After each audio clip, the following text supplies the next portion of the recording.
Hello बच्चों, कैसे हो आप सब लोग। बच्चों, प्रयास 2.0 में वेक्टर्स चैप्टर हमने स्टार्ट किया था। कैलकुलस हम ऑलरेडी कर रहे थे बेटा, उसमें एक थोड़ा सा हमने पॉज लगाया है। पहले थोड़े से आसान चैप्टर्स जो हैं रिलेटिवली जनवरी जेई मेन के लिए, जिसमें आप अच्छी तरह स्कोर कर पाएं, वो चैप्टर्स हम पहले कर लेंगे और उसके बाद कैलकुलस को हम कंटिन्यू करेंगे। राइट। पर्पस ये है कि ये जो छोटे छोटे चैप्टर्स हैं, इसमें एक दो क्वेश्चंस पक्के हैं तो वो हमारे और इजी भी आते हैं बेटा इसमें बहुत। राइट, तो हमें वो जल्दी जल्दी करके हम फिनिश कर लें, ताकि एक मेंटली हमको एक ये चीज एक सेटिस्फैक्शन मिल जाता है कि यार ये 2-3 क्वेश्चन 4 क्वेश्चन तो हमारे पक्के हो गए हैं, जिसके हमने सिलेबस में कंप्लीट कर लिया है। राइट।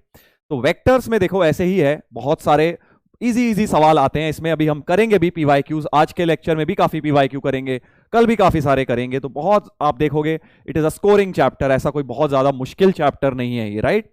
चलिए, तो आज क्या करने वाले हैं बेटा, आज हम लोग तीन चीजें पढ़ेंगे। सबसे पहले तो हम लोग पढ़ेंगे क्रॉस प्रोडक्ट।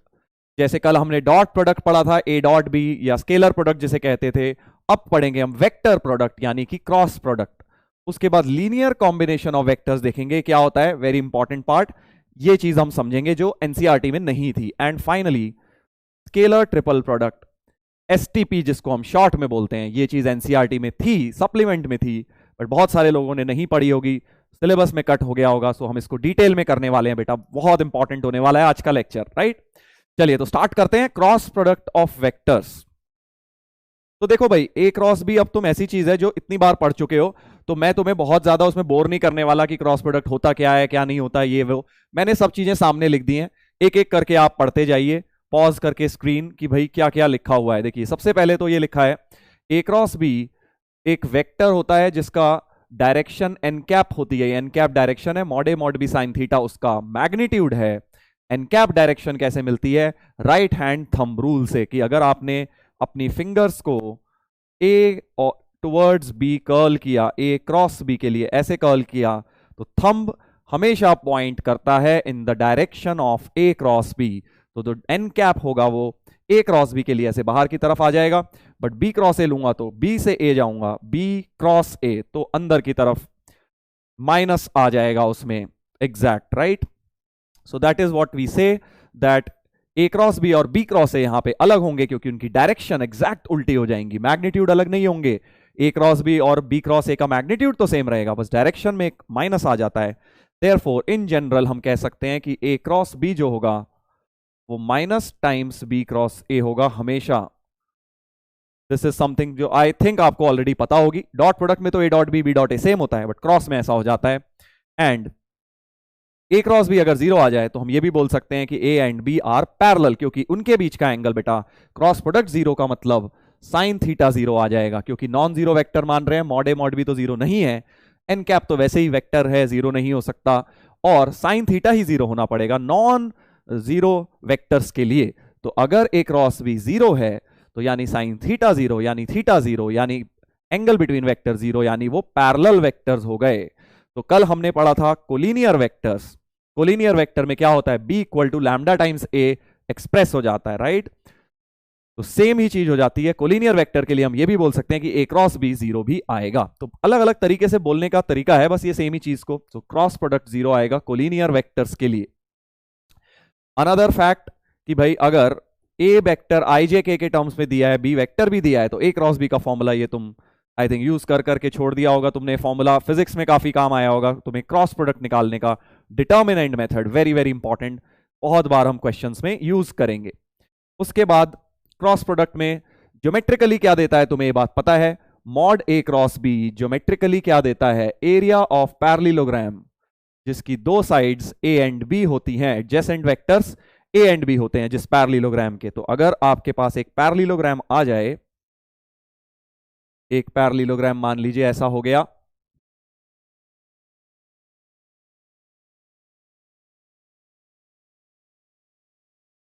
ये वाले का शेप कैसे चेंज होगा, चलो ऐसा ही बना देते हैं। तो अगर एक पैरेललोग्राम ऐसा है तो इसकी अगर एक साइड ए वेक्टर है एक साइड बी वेक्टर है, एडजेसेंट साइड्स, तो area of this parallelogram will be given by mod A cross B, आपको एरिया दे देता है इस पैरेललोग्राम का। राइट। तुमने एक और चीज पढ़ी होगी, एरिया ऑफ ट्राइंगल होता है हाफ ए क्रॉस बी, तो वो भी आप बना सकते हो। मैग्नीट्यूड ऑफ, अगर दो एडजेसेंट साइड्स ए और बी होती हैं तो area of this triangle is given by half mod A cross B.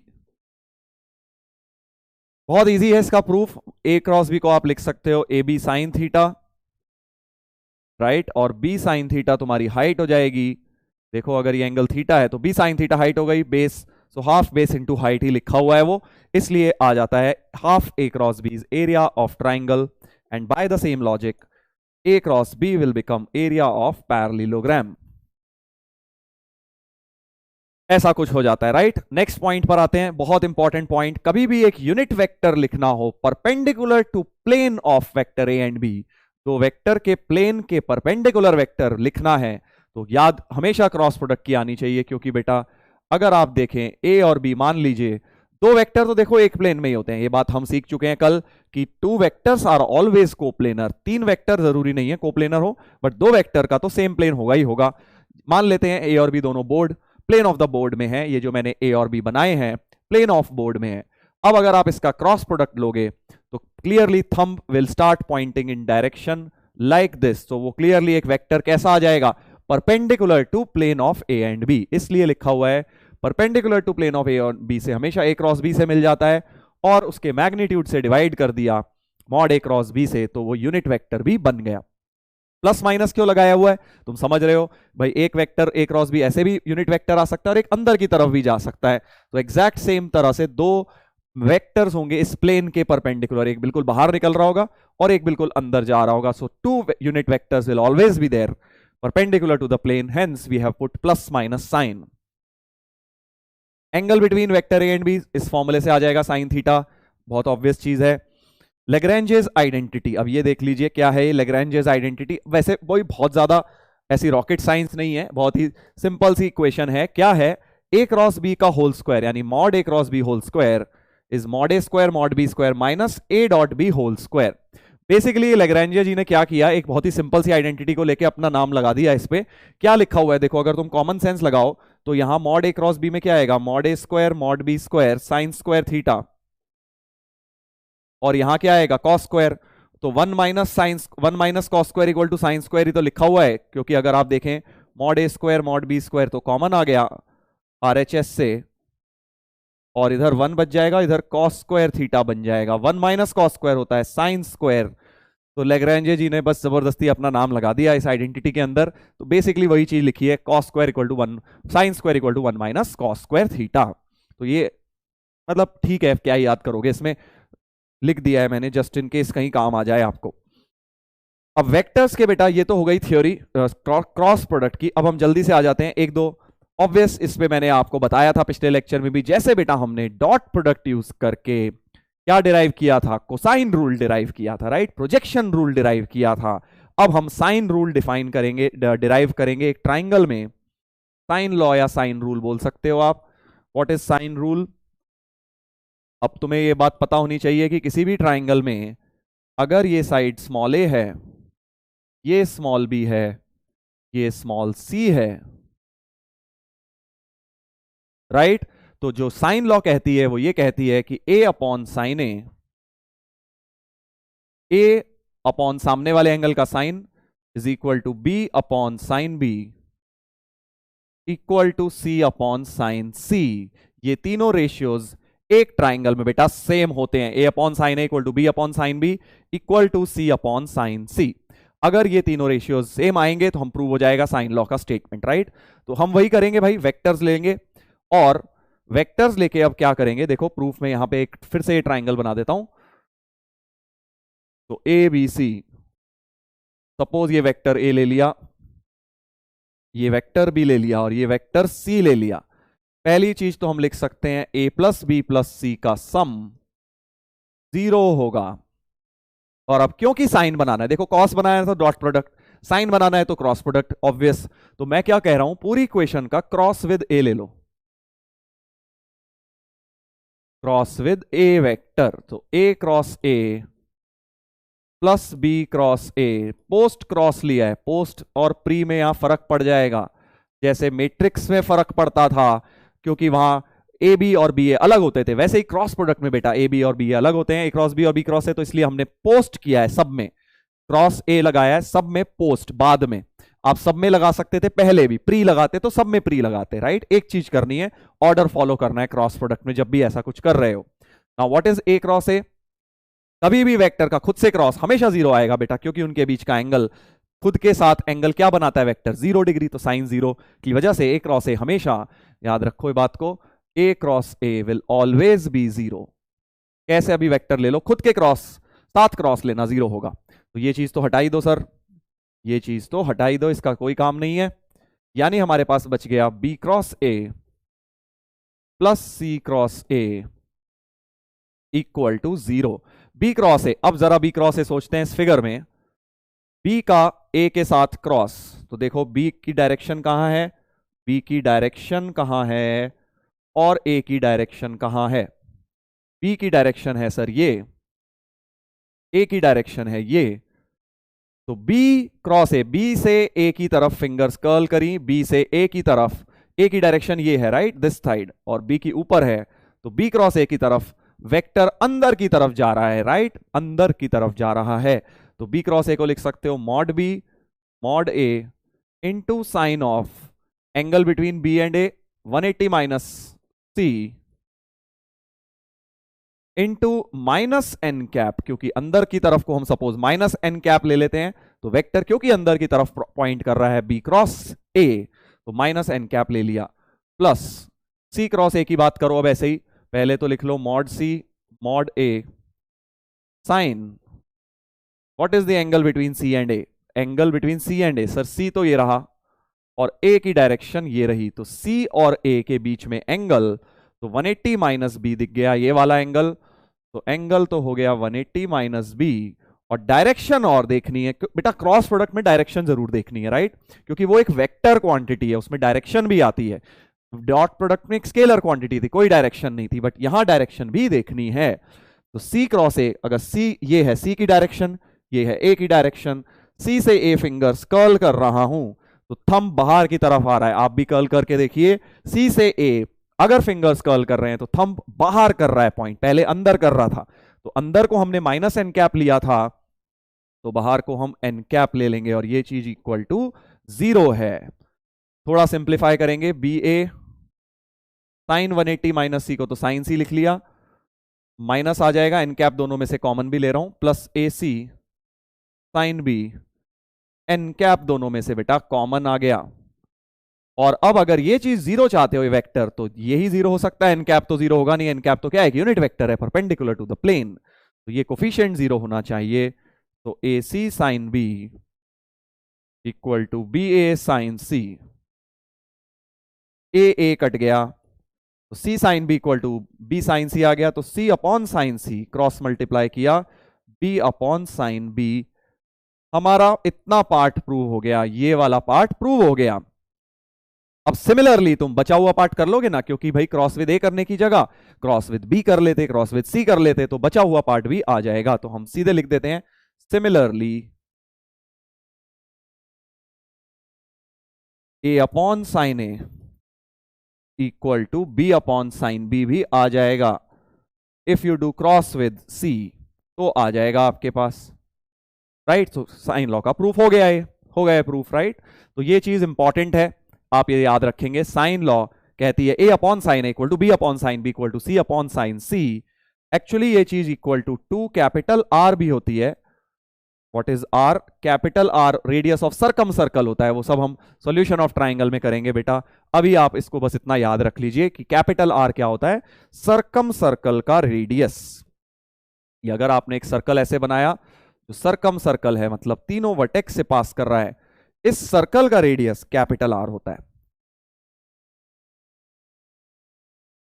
ये रेशियो हमेशा 2r के बराबर होता है, डायमीटर ऑफ सर्कम सर्कल के। क्यों होता है? वो सब ट्रिगो का पार्ट है, वो वेक्टर से नहीं, वो ट्रिगो से करेंगे हम लोग, राइट। तो साइन लॉ हमने प्रूफ कर लिया with the help of vectors, proof of sine law with the help of vectors. चलिए अब कुछ एग्जाम्पल्स कर लेते हैं। देखो जो हमने अभी चीजें सीखी हैं क्रॉस प्रोडक्ट में कुछ नया तो सिखाया नहीं है तुम्हें, वो सब पता है, बट अब इसमें तुमने मैथ के एप्लीकेशन नहीं करे, फिजिक्स में करे होंगे, बट मैथ के भी अब हम क्वेश्चंस में कुछ एप्लीकेशन देख लेते हैं। जैसे डॉट प्रोडक्ट में भी कल देखे थे, वैसे ही अब कुछ एप्लीकेशन बेटा क्रॉस प्रोडक्ट के भी। तो पहला एग्जाम्पल देखिए क्या है, एबीसीबी 3 वेक्टर्स सच दैट मॉड ए दिया है, मॉड बी दिया है, मॉड सी दिया है, ओके, एंड बी क्रॉस सी भी दिया हुआ है, मॉड बी क्रॉस सी दिया है, ठीक है। तो एक बात समझ आ गई, जैसे ही मॉड बी क्रॉस सी देखा, मुझे एक बात समझ आ गई कि भाई इसका फॉर्मूला तो लगा देता हूं, mod B mod C sine of theta angle between B and C, और कोई एन कैप की जरूरत नहीं है क्योंकि मैग्नीट्यूड लिखा हुआ है √15, mod is equal to √15। Mod B कितना दिया है, मॉड बी 4 है, मॉड सी 1 है, तो 4 into 1 into sine theta is √15, तो साइन थीटा आ गया √15/4। इतना तो हमें समझ आ गया कि बी और सी वेक्टर जो है उनके बीच का एंगल बेटा साइन थीटा इक्वल टू √15/4 है। अजीब सा, कोई बात नहीं सर। अब यहां देखो, बी दिया हुआ है 2c plus lambda A, B is equal to 2c plus lambda times A, ऐसा कुछ एक्सप्रेस करके दिया हुआ है, आपको बोला है कि भाई बी ऐसा है, इस फॉर्म में है।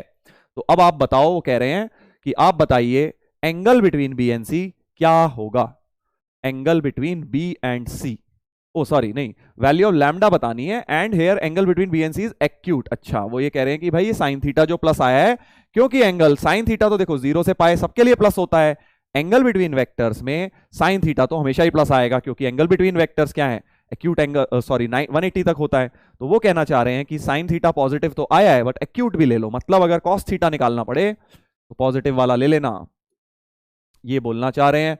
√15/4 ये 1 हो गया तो बहुत बढ़िया, कॉस थीटा तो आ गया +1/4, क्योंकि एक्यूट बोल रहे हैं और लैम्डा निकालने को बोला जा रहा है। ठीक है भाई, तो लैम्डा कैसे निकालें? देखो मुझे एक बात समझ आ रही है कि मुझे कोई और एंगल नहीं दिया, मुझे किस किस के बीच में एंगल दिया है, मुझे बी और सी के बीच में एंगल मिल गया, बेसिकली दिया नहीं था, मैंने निकाल लिया। तो मैं क्या कह रहा हूं, इसको मैं लेफ्ट में ले आता हूं और अब स्क्वायरिंग बोथ साइड्स कर देता हूं, इसको लेफ्ट में लाके स्क्वायरिंग बोथ साइड। लेफ्ट में लाके क्यों किया बेटा, क्योंकि अब यहां बी डॉट सी बनेगा, राइट। मैंने जिसके बीच में एंगल है उन दोनों को साथ रखूंगा, क्योंकि जब होल स्क्वायर करूंगा तो इसकी 2ab की टर्म में बी डॉट सी आएगा और इनके बीच का एंगल यूज हो जाएगा। यहीं पे अगर मुझे मान लो ए और बी के बीच का एंगल पता होता, सपोज यहां से मेरा ए और बी के बीच का एंगल आया होता, तो मैं ए और बी को एक साथ करके स्क्वायर करता, बट अभी के लिए इसको स्क्वायरिंग बोथ साइड्स करता हूं, तो B square plus 4c square minus 4b dot C is lambda square A square, और किसी वेक्टर के स्क्वायर का मतलब उसके मैग्नीट्यूड का स्क्वायर, तो बी स्क्वायर की जगह यूज कर लो 16, सी स्क्वायर की जगह यूज कर लो 1, बी डॉट सी की जगह अब आप यूज कर लीजिए mod B 4 into 1 into cos theta 1/4 equal to lambda square into A square, that is again 2, 4 से 4 कट गया, तो 16 और 4 20 minus 4 is equal to lambda square into 2, तो ये तो बहुत बढ़िया सा हो गया भाई, लैम्डा स्क्वायर आ गया 8, तो लैम्डा आ गया +-2√2 +-2√2, दैट इज ऑप्शन नंबर 3 आ गया। इस तरह से बेटा देखो कैसे डॉट एंड क्रॉस दोनों चीजें मिक्स हो गई। तो अब ये बिल्कुल भी मुश्किल सवाल नहीं है, इस तरह के सवाल बहुत आते हैं जेई के अंदर, स्पेशली मेंस में, तो अपने को ऐसे करना है वो। चलो एक और करते हैं, area of parallelogram whose diagonals are this and this is equal to होगा वहां पे,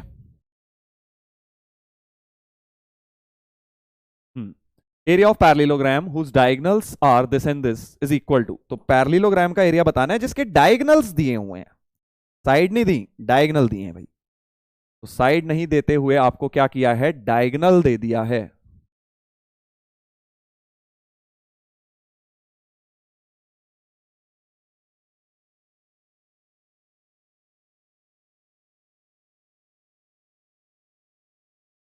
हो गया फ्लिप भाई।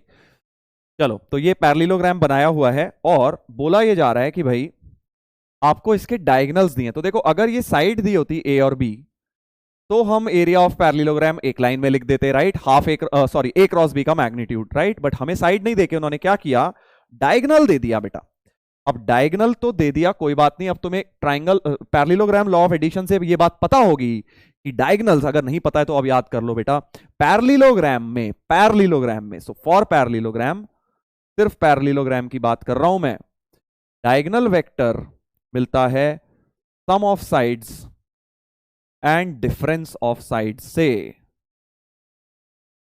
अगर आप ऐड कर दें ट्राइंगल ऑफ एडिशन से, ये ए प्लस बी डायगनल ही रिप्रेजेंट करेगा, पता है ना तुम्हें, ये बात पता होगी यार, पैरेललोग्राम लॉ ऑफ एडिशन यही कहती है। सिमिलरली दूसरा डायगनल ए माइनस बी या बी माइनस है, जो लिखना है आप लिख लीजिए। तो इस तरह से डायगनल बन जाते हैं। तो बस अब क्या है, पहला वाला आपको ए प्लस बी दिया है, दूसरा ए माइनस बी दिया है, तो अगर इन दोनों इक्वेशंस को बेटा ऐड कर दूं तो ए की वैल्यू आ जाएगी d1 plus d2 by 2।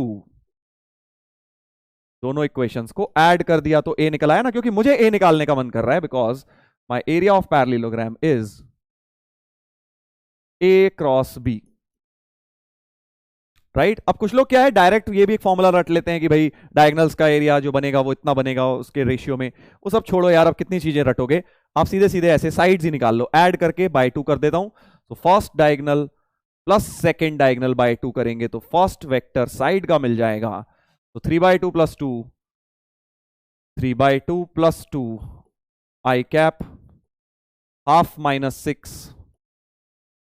J cap, 8 minus 1 7 के कैप, और इसका बाय 2 कर दीजिए तो अपने को ए वेक्टर मिल जाएगा। तो ए वेक्टर हो जाएगा 7 I cap by 4 plus minus 11 J cap by 4 plus 7 by 2 K cap. ये आपका फर्स्ट साइड हो गया, राइट, फर्स्ट साइड ऐसा निकल के आ गया। दूसरा साइड बेटा, दूसरा साइड भी निकाल लेते हैं, वो कैसे मिलेगा, सब्ट्रैक्ट करके बाय 2 कर दूंगा, तो जो प्लस लिखा हुआ है बस 3/2 माइनस 2 आई कैप हो जाएगा, वो दिस माइनस दिस कर रहा हूं, हाफ प्लस 6 जे कैप हो जाएगा, और -1 -8 दैट इज -9 के कैप बाय 2 हो जाएगा, राइट। तो अब क्या हो जाएगा देखिए, बी वेक्टर आ जाएगा, बी वेक्टर आ जाएगा, कितना हो गया ये, minus I cap by 4 plus 13 J cap by 4 minus 9/2 के कैप। और अब दोनों साइड निकल गई, ए क्रॉस बी से आप एरिया ऑफ पैरेललोग्राम बहुत इजीली निकाल सकते हो। तो अभी वो दूसरा मेथड भी बता दूंगा, ट्रिक वाला क्या था वहां पे भी वो भी कर लेंगे, पहले आप इससे निकाल लीजिए।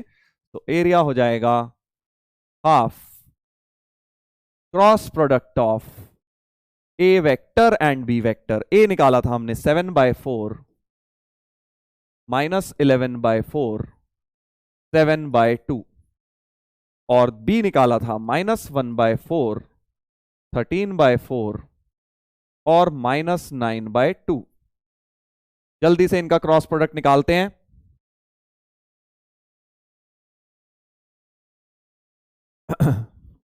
तो एक काम करता हूं, 4 और 4 तो बाहर ले लेता हूं, इस रो में से भी 4, इसमें से भी 1/4, तो 1/16 और 2 32 हो गया, वो 1/32 बाहर, आई जे के, थोड़ा कैलकुलेशन इजी हो जाएंगी, 7 माइनस 11 14 हो जाएगा यहाँ, क्योंकि 14/4 -1 13 -18। इसका क्रॉस प्रोडक्ट अब निकालता हूं जल्दी से, इस डिटर्मिनेंट को सॉल्व कर लीजिए ना।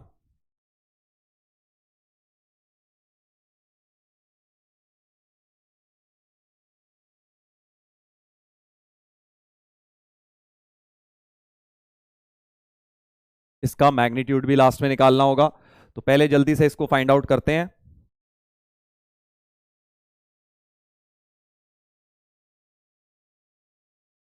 थोड़ा लेंदी जा रहा है ये वाला, कोई नहीं, चलो अब इससे शुरू कर दिया है तो खत्म तो करेंगे ही।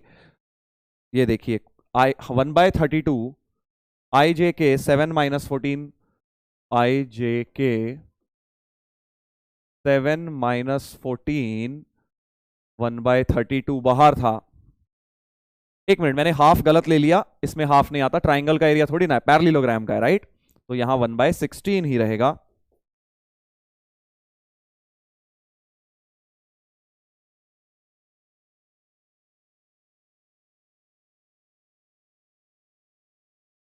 और थर्ड रो देखिए क्या थी, -113 -18, -113 -18। तो अब मैं क्या कह रहा हूं बेटा, थोड़ी सी प्रॉपर्टी लगा लो, R3 goes to R3 plus R1 कर लो, R2 कर लो, तो थोड़ा सा डिटर्मिनेंट क्या है, सिंपल दिख जाएगा, IJ के। अब मुझे दिख रहा है लंबा मेथड फंस चुका हूं, बट मैं खत्म करके दिखा रहा हूं कि भाई एग्जाम में, क्योंकि क्या होता है कई बार हम ऐसे ही फंस जाते हैं, तो हमें उससे खत्म करना है क्वेश्चन। ऐसा कुछ हो गया देखिए, बिल्कुल हो गया सर, इधर 6 आ गया, उधर 2 आ गया, और इधर -4 आ गया, 2 भी कॉमन आ गया, इससे कट जाएगा, तो 1/8 R3 में से बेटा 2 कॉमन ले लो, तो ये 3 1 -2 बच गया। जल्दी से अब इसका क्रॉस प्रोडक्ट निकाल देता हूं, आई कैप इंटू 22 -14, 8 हो गया सीधे सीधे, तो 8 लिख देता हूं, माइनस जे कैप इंटू -14 -42 -14 -42 प्लस के कैप इंटू 7 + 33, ऐसा कुछ बन गया, राइट? तो हमारे पास आ गया बेटा, थोड़ा सा और सिंप्लीफाई करना बचा है, 1/8 8 आई कैप 42 और 14 56 प्लस 56 जे कैप, 8 भी कटता हुआ दिख गया, प्लस 40 के कैप। बहुत बढ़िया, दिल को तसल्ली मिली कि भाई चलो 8 कट रहा है तो सही किया होगा। आई cap plus 7 j cap plus 5 के कैप, ये बन गया वेक्टर। इसका भी लेना है मैग्नीट्यूड, क्योंकि बेटा मॉड ए क्रॉस भी होता है एरिया, सो एरिया हो जाएगा magnitude of this vector 1 + 49 + 25, that is 50 75 √75, यानी कि 5√3 5√3 होना चाहिए एरिया ऑफ दिस पैरेललोग्राम।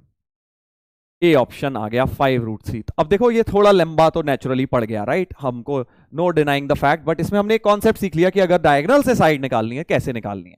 अब देखो मैं तुम्हें इसका एक बेटर मेथड बता रहा हूं, बेटर मेथड, राइट? हमें पता है, देखो डायगोनल्स ये हम क्या है, सीधे डायगोनल्स का ले लेते क्रॉस प्रोडक्ट तो ज्यादा सही रहता, क्योंकि बेटा हमारे पास इनका क्रॉस प्रोडक्ट डायगोनल का लेता हूं, तो देखो मेथड 2 क्या है, मेथड नंबर 2,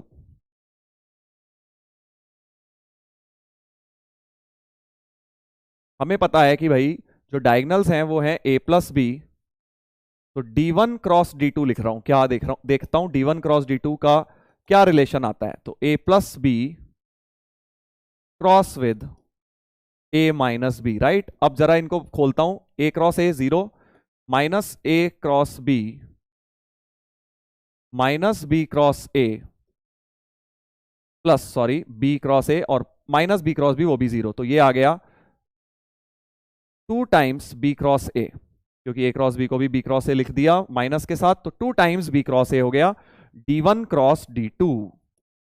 तो बेसिकली अब मैं क्या बोल सकता हूं, अगर मैग्नीट्यूड ले लूं तो mod d1 cross d2 is equal to 2 times mod b cross a, और मुझे निकालना क्या था, मॉड b क्रॉस a निकालना था, मतलब area of our parallelogram should be nothing but d1 cross d2 का magnitude upon 2, right? d1 cross d2 का मैग्नीट्यूड अपॉन 2 करके मुझे सीधे सीधे मिल जाता, तो मैं क्या करता बेटा, डायरेक्ट इनका ही क्रॉस प्रोडक्ट लिख देता, 3/2 हाफ -1 2 -6 8, तो सीधे d1 क्रॉस d2 निकाल लेता, उसका आधा कर देता, आंसर बेटर तरीके से फास्ट मिल जाता मुझे। तो देखो d1 क्रॉस d2 निकाल लेता हूं, d1 cross d2 would have been IJK 3/2 half -1 3/2 half -1 3/2 half -1 2 minus 6 8, 2 minus 6 8, right. अब थोड़ा सा या तो सीधे सीधे खोल दो, नहीं तो थोड़ा दिमाग लगा के प्रॉपर्टी लगाता हूं, इसको -2/2 लिख के 2 यहां से 1/2 बाहर और ये 2 का, तो इस वाले से 1/2 कॉमन, तो ये हो जाएगा 3 1 -2, और इससे 2 कॉमन, तो ये हो जाएगा 2 -3 4, कट गए वो 2 और हाफ तो बाहर आके, आई कैप इंटू 4 और -6 -2 आई कैप, माइनस जे कैप इंटू 12 + 2 14 जे कैप, सही लिख रहा हूं ना, 12 + 2 हाँ 14 के कैप इंटू -9 -1 -10 के कैप, तो -2 को कॉमन ले लीजिए, आई cap plus 7 j cap plus 5 के कैप, ये बन गया हमारा एरिया D1 क्रॉस D2। अब इसका मैग्नीट्यूड लेना है, तो 2 तो एज इट इज बाहर रख लो, और रूट ऑफ 1 + 49 + 25, और नीचे से 2 कट गया, 2 2 कटा, रूट 75, देखो फिर से वही चीज आ गई, कितनी फास्ट आ गई। तो ये भी आप कर सकते हो, दोनों मेथड सही हैं, ऑब्वियसली मेथड 2 मच बेटर, क्योंकि यहाँ कैलकुलेशन बड़ी बेकार हो गई, बट हाँ इसमें हमने ये सीख लिया कि भाई डायगोनल से साइड भी निकाल सकते हो तुम। चलिए अगला क्वेश्चन करेंगे, देखते हैं next problem. A and B be two non-collinear unit vectors, okay unit vectors हैं, ध्यान रखेंगे यूनिट वेक्टर्स हैं, मतलब मॉड ए मॉड बी 1 है, लिख लिया करो, क्योंकि बाद में क्या है भूल जाते हैं हम कि यूनिट वेक्टर थे, बाद में फंसे रहते हैं। यू वेक्टर दिया है, ठीक है, तो एक काम करते हैं, angle between A and B को हम अभी के लिए थीटा लिख लेते हैं, तो दैट यू वेक्टर हमारे पास हो जाएगा A minus A dot B mod B 1 1 cos theta times B. So U vector हो गया A vector minus cos theta times B, B vector है ए क्रॉस बी, तो मॉड वी की बात करना चाह रहे हैं वो, मॉड वी पूछ रहे हैं क्या होगा, तो मॉड वी तो होगा mod A mod B sine theta, mod A mod B तो 1 है, बेसिकली तुमसे साइन थीटा पूछना चाहते हैं, क्या होगा साइन थीटा फाइंड आउट करके बताओ।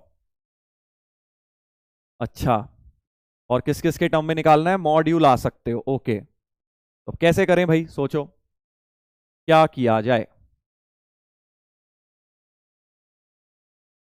तो इसको स्क्वायरिंग बोथ साइड्स कर देता हूं ना, इसको स्क्वायरिंग बोथ साइड्स कर देता हूं, तो mod U square equal to A square हो गया 1 plus cos square theta B square भी 1 -2 cos theta A dot B, बहुत बढ़िया, तो mod U square 1 plus cos square, और ये ए डॉट बी फिर से कॉस थीटा आ जाएगा बेटा, तो -2 कॉस स्क्वायर थीटा हो गया, so mod U square is 1 minus cos square theta यानी साइन स्क्वायर थीटा,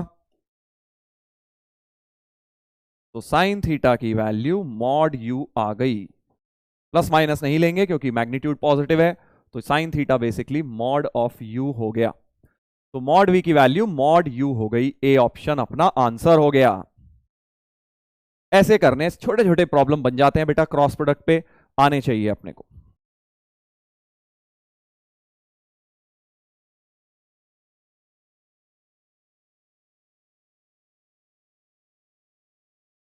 चलो एक ये वाला करते हैं अभी, recent question, A vector and B vector be two vectors if a vector perpendicular to both vectors, दो वेक्टर के परपेंडिकुलर जब भी बोल दे बेटा, बहुत इंपॉर्टेंट, एक वेक्टर दो के परपेंडिकुलर है, जब इतना सुन लो किसी भी क्वेश्चन में वेक्टर में 3D में, तो समझ जाओ वहां क्रॉस प्रोडक्ट लगने वाला है, right. A vector perpendicular to both vector A plus B and A minus B, तो इन दोनों के परपेंडिकुलर वेक्टर कैसे मिलेगा, इन दोनों के क्रॉस से, क्योंकि cross product always gives you, अगर ये दो वेक्टर है इनके परपेंडिकुलर वेक्टर दे देता है, तो पहले ए प्लस बी लिख लेते हैं,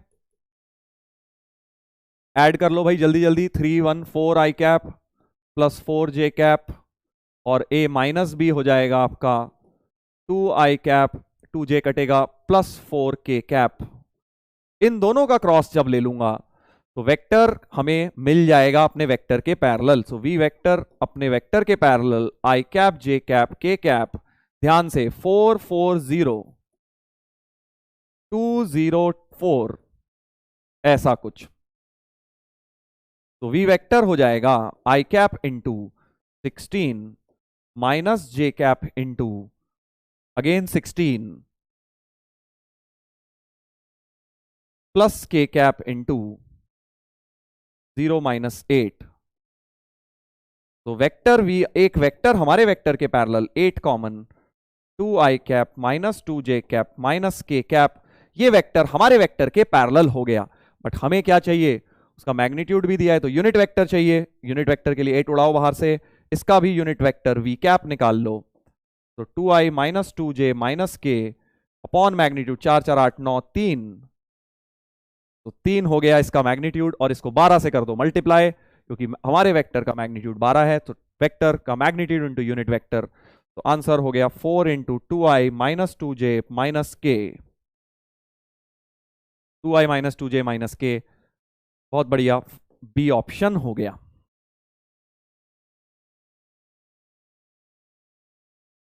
पूरे चीज में माइनस भी लग सकता था, क्योंकि हमने ए क्रॉस बी लिया है, बी क्रॉस ए भी हो सकता था, इसका उल्टा भी हो सकता था, माइनस भी कॉमन आ सकता था, यानी माइनस 2i इधर minus 2i plus 2j plus के हो सकता था। ऐसा कोई ऑप्शन है ही नहीं। देखो, उन्होंने सिंगल करेक्ट में जान के एक ही ऑप्शन दिया है इस तरीके का, क्योंकि वेक्टर जो है ए क्रॉस बी भी परपेंडिकुलर है प्लेन के, और अंदर वाला भी minus of A cross B भी, दोनों वेक्टर्स परपेंडिकुलर है, राइट। तो हमने कोई सा भी एक लिख दिया, पूरे में माइनस भी मल्टीप्लाई होता तब भी हम उसको करेक्ट बोल देते। अब देखो, इसी में क्रॉस प्रोडक्ट में एक बहुत ही इंटरेस्टिंग चीज होती है कि आपको एक बात पता है कि भाई एक ट्राइंगल का एरिया ए क्रॉस बी होता है, हाफ ए क्रॉस बी होता है, और उसमें ए और बी क्या होते थे, याद करो। एक ट्राइंगल के एरिया में ए क्रॉस बी में ए और बी क्या होते थे, हाफ ए क्रॉस बी में सर ए होता है इस साइड का वेक्टर और बी होता है इस साइड का वेक्टर। कई बार क्या करते हैं बेटा, आपको instead of giving these vectors of the sides, आपको पोजीशन वेक्टर दे देंगे ट्राइंगल के। मतलब क्या बोल रहा हूं, इधर देखो, बोलेंगे कि भाई एक ट्राइंगल है, अभी हमने देखा अगर ये वेक्टर ए होता, ये भी होता, तो half A cross B area आ जाता, राइट। बट देन अगर वेक्टर देने की जगह, आपको साइड वेक्टर देने की जगह पोजीशन वेक्टर दे दे, मतलब ये ए है और ये बी है और ये सी है, तब भी एरिया ऑफ ट्राइंगल बहुत बढ़िया सा फॉर्मूला बनता है, half mod A cross B plus B cross C plus C cross A. ये भी लर्न करना है भाई, पोजीशन वेक्टर दिए हो तो ये लगाएंगे, और अगर फ्री वेक्टर्स आपको साइड के वेक्टर्स दिए हैं तो आप सीधे हाफ ए क्रॉस बी लगा देंगे, राइट। ये वाला फॉर्मूला कब लगेगा, जब पोजीशन वेक्टर्स दिए हैं। ए बी सी क्या है, पोजीशन वेक्टर्स हैं, राइट। तो अब जल्दी से इसको प्रूफ कर लेते हैं। देखो, प्रूफ में वही करेंगे, हम इसको वेक्टर निकाल लेंगे भाई, बी सी वेक्टर क्या हो जाएगा, C minus B, final minus initial position, right. ऐसे ही बी ए वेक्टर भी निकाल लोगे, ए माइनस बी हो जाएगा, राइट। और अब ये दोनों मिल गए तो पुराना वाला फॉर्मूला लगा देते हैं, that is area of triangle will be half magnitude of BC cross BA। आप BA क्रॉस BC भी लिख सकते हो, क्योंकि मॉड है, कोई फर्क नहीं पड़ रहा। BC और BA की वैल्यू यहां से उठा के डालो, तो half magnitude of C minus B cross A minus B। इसको खोल दीजिए भाई, क्रॉस प्रोडक्ट को खोलिए, तो C cross A minus C cross B, careful with कौन सा पहले आ रहा है कौन सा बाद में, minus B cross A plus B cross B. B cross B तो उड़ा दो सर, 0 होता है, और इन दोनों में से माइनस की वजह से उल्टा कर दो, तो C cross A as it is, minus C cross B को लिख दो plus B cross C, minus B cross A को लिख दो plus A cross B, mod, और एक हाफ बाहर लगा दो। हो गया प्रूफ, देखो, राइट। तो ये अपने को ध्यान रखना है, इस तरह से हमने एरिया ऑफ ट्राइंगल का अनदर फॉर्मूला प्रूफ कर लिया।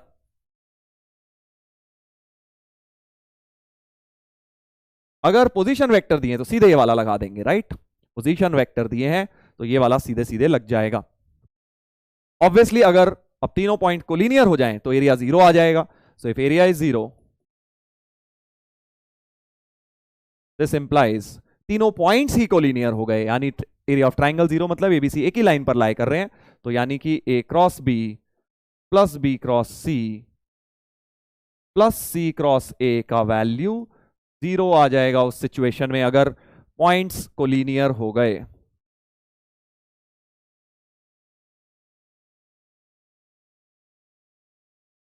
तो कोलिनियर में आप चाहे ये भी यूज कर लो, या फिर बेटर तरीका होता है, कोलिनियर दिए हैं तो एक को वेक्टर लिख लो भाई, एक vector lambda times the other कर दो, this vector is lambda times the other, क्योंकि कोलिनियर वेक्टर में हम कल पढ़ चुके हैं एक वेक्टर लैम्डा टाइम्स अदर होता है। चलिए, तो ये हो गया एरिया ऑफ ट्राइंगल का प्रूफ। अब इसी में बेटा एक बहुत इंटरेस्टिंग फैक्ट और होता है, that is area of any quadrilateral. शायद ये बात मैं तुम्हें पहले भी बता चुका हूं, आई थिंक ये बात मैंने तुम्हें स्ट्रेट लाइंस के पीवाईक्यूज में बताई थी कि एक क्वाड्रिलेटरल, एक जनरल क्वाड्रिलेटरल अगर बना दें, उसका भी बेटा एरिया बहुत बढ़िया सा आता है। एक जनरल क्वाड्रिलेटरल बना दें, ये बना दिया एक जनरल क्वाड्रिलेटरल, देखो टेढ़ा मेढ़ा कैसा मर्जी, ये हो गया एक जनरल क्वाड्रिलेटरल। इस क्वाड्रिलेटरल का एरिया बहुत बढ़िया होता है, क्या होता है, हाफ, याद करो भाई, d1 क्रॉस d2, बहुत यूजफुल फॉर्मूला है, हाफ d1 क्रॉस d2 का magnitude will always give you area of any quadrilateral. Please note, मैं एनी क्वाड्रिलेटरल बोल रहा हूं, मैं ये नहीं कह रहा कि ये सिर्फ पैरेललोग्राम का है या रोम्बस का है, कैसा मर्जी क्वाड्रिलेटरल हो उसका एरिया मिल जाता है हाफ d1 क्रॉस d2। मतलब d1 और d2 क्या है, डायगोनल के vectors.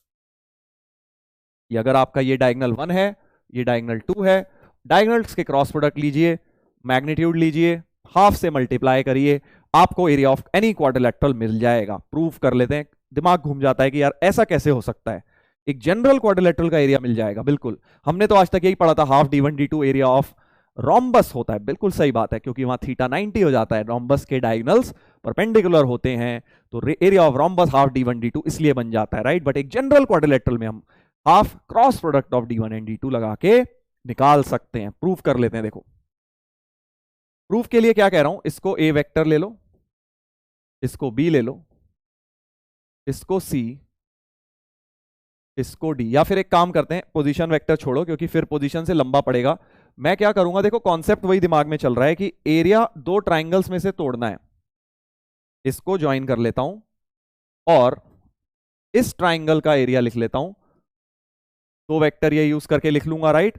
So area of triangle delta 1 बोल देता हूं, इस वाले ट्राइंगल का एरिया डेल्टा 1 बोल देता हूं, इसका एरिया डेल्टा 2, दोनों को बेटा ऐड करूंगा। बट ऐड करते हुए बहुत इंपॉर्टेंट चीज अभी बताऊंगा, सुन लेना।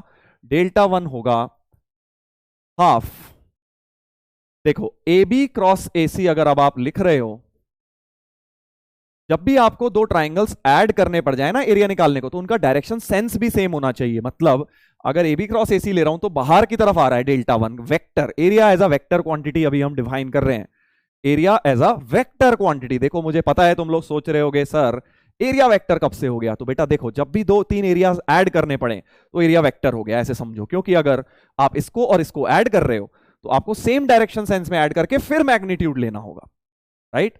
तो मैं क्या बोल रहा हूं, पहले डेल्टा 1 हमने ऐसे लिया है, ए बी क्रॉस ए सी बाहर की तरफ, तो डेल्टा 2 को भी ऐसे ही लिखोगे, A C cross A D, A C cross A D ही लिखोगे। तो डेल्टा 2 वेक्टर क्या लिखूंगा, ए सी क्रॉस ए डी ही लिखूंगा। ए डी क्रॉस ए सी मत लिख देना, क्योंकि डायरेक्शन सेंस दोनों की हमने देखा, दोनों की, इसकी भी बाहर आ रही है डेल्टा 1, डेल्टा 2 की भी बाहर आ रही है क्रॉस प्रोडक्ट लेके, या तो दोनों की अंदर आ रही हो, बट दोनों की एक ही डायरेक्शन में आनी चाहिए। अब इन दोनों को बेटा ऐड करेंगे, तो डेल्टा वेक्टर अभी आएगा delta 1 vector plus delta 2 vector, half common, A B cross A C plus A C cross A D.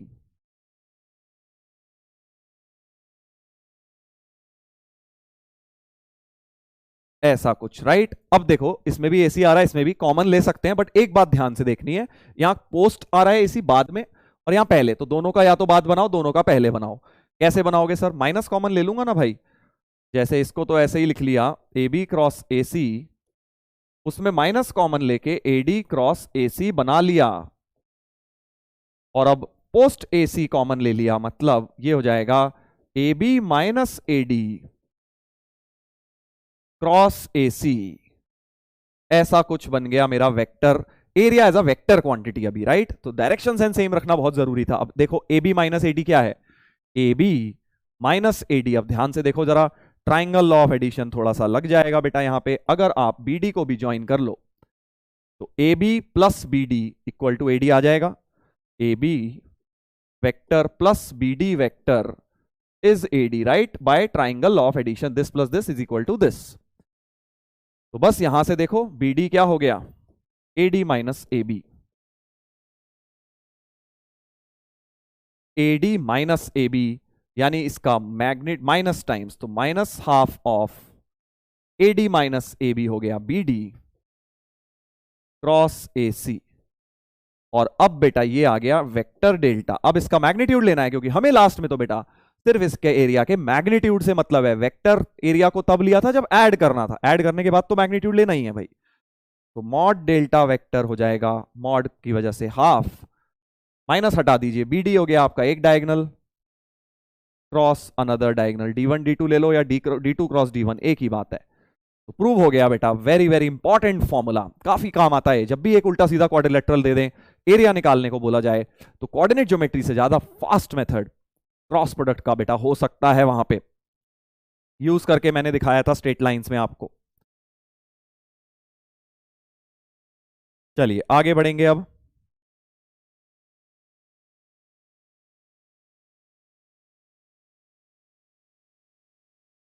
Cross product हमने कर लिया है, अब जल्दी से हम आते हैं लीनियर कॉम्बिनेशन पर। बहुत ही इंटरेस्टिंग चीज है, बहुत सिंपल चीज है, but it has got a lot of applications in the chapter vectors as well as 3D, दोनों में बेटा बहुत काम आने वाला है। तो क्या है देखो, बेसिकली लीनियर कॉम्बिनेशन का मतलब क्या होता है, स्टेटमेंट है बस एक, ध्यान से पढ़ेंगे। सबसे पहले देखो हम लीनियर कॉम्बिनेशन इन अ प्लेन पढ़ रहे हैं, लीनियर कॉम्बिनेशन इन अ प्लेन, मतलब अभी हम 3D की बात ही नहीं कर रहे, अभी हम 2D की बात कर रहे हैं। एक प्लेन में मतलब सिर्फ बोर्ड के अंदर रहेंगे, बाहर नहीं निकलेंगे बोर्ड के, ऐसे, राइट। तो क्या बोल रहे हैं, if the vectors A and B are two non zero non collinear vectors, ठीक है, तो दो वेक्टर है नॉन जीरो नॉन कोलिनियर, मतलब सेम लाइन के पैरेलल नहीं है, ऐसा कुछ है, okay. Then a vector are lying in the plane of A and B, इन दोनों के ही प्लेन में लाए, क्योंकि दो वेक्टर का तो सेम प्लेन होता है भाई, तुम्हें ये बात पता है, two vectors are always coplanar. तो अब बेटा इन दोनों वेक्टर के अगर प्लेन में एक वेक्टर चाहिए आर, कैसा मर्जी हो वो आर, ये चाहिए हमें आर वेक्टर, राइट। तो आर वेक्टर को लिखा जा सकता है x A plus Y times B, X times first vector plus Y times second vector. What are X and Y, X and Y are variable scalars, they are different different scalar, जैसे जैसे X Y की value change होगी ये R vector change होगा, but इसकी एक property common रहेगी कि ये वेक्टर इनके प्लेन में ही रहेगा। वेरी वेरी इंपॉर्टेंट कि कभी भी एक प्लेन में ऐसा कभी क्वेश्चन आ जाए कि यार दो वेक्टर दिए हैं ए और बी, इनके प्लेन में एक तीसरा वेक्टर लिखो, कोप्लेनर इनसे, राइट, अब vector coplanar with A and B, तो आप कैसे शुरू करेंगे, उसको लेट करेंगे X times A plus Y times B, ऐसे लेट करेंगे, राइट।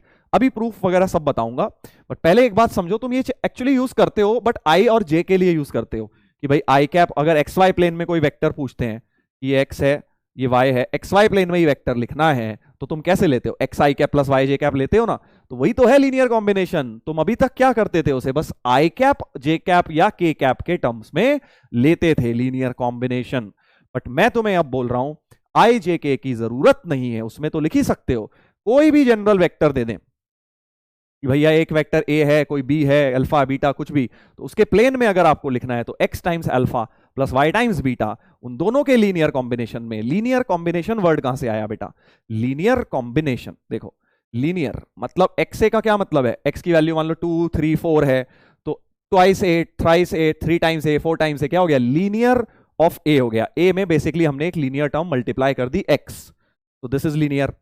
y में सिमिलरली एक लीनियर टर्म मल्टीप्लाई कर दी, this is linear of y। Combination, combination मतलब दोनों को प्लस कर दिया, x का लीनियर, a का लीनियर लिया, y का और b का लीनियर लिया, दोनों को ऐड कर दिया, उसका कॉम्बिनेशन ऑफ लीनियर लेने पे हमेशा एक vector in the same plane मिल जाएगा। लॉजिक क्या है सर, क्यों मिलता है, बहुत सिंपल लॉजिक है यार, ये सोचो तुम एक्स ए वेक्टर होगा क्या सर, इसी ए के पैरेलल होगा, एक्स से डिपेंड्स, अगर ए एक्स नेगेटिव है तो उल्टा भी हो सकता है एंटी पैरेलल, बट अगर एक्स पॉजिटिव है तो इसी के डायरेक्शन में रहेगा, बस मैग्नीट्यूड चेंज होता रहेगा। सिमिलरली वाई बी कैसा होगा, इसका ऐसा होगा, y b will be a variable vector like this, depends on the value of y, और एक्स ए प्लस वाई बी इनका रिजल्टेंट हो गया, इन दोनों पर्पल वाले वेक्टर का रिजल्टेंट हो गया एक्स ए प्लस वाई बी। और तुम्हें एक बात पता है कि रिजल्टेंट वेक्टर हमेशा कौन से प्लेन में लाया करता है, ओरिजिनल दोनों वेक्टर्स के प्लेन में ही लाई करता है। अगर मैं आपको बोलूं कि भाई C vector plus D vector है, ये रिजल्टेंट है इन दोनों का, तो इन दोनों resultant always lies in the plane of the two vectors, तो उन दोनों के प्लेन में ही लाई करता है, क्योंकि वो ट्राइंगल बनाना है भाई, उन्हें ट्राइंगल क्या है, एक प्लेन फिगर है। सो देयरफॉर रिजल्टेंट जो है x A plus Y b, that is obviously going to lie in the plane of A and b. Prove हो गया लॉजिकल तरीके से कि भाई क्योंकि एक्स ए और वाई बी का रिजल्टेंट है एक्स ए प्लस वाई बी, तो वो सेम प्लेन में ही आएगा। Very very important fact. तो कब यूज होगा ये, मैं क्यों बोल रहा हूं बार बार इतना इंपॉर्टेंट, बेटा बहुत सवाल आए हुए हैं इसमें जेई में।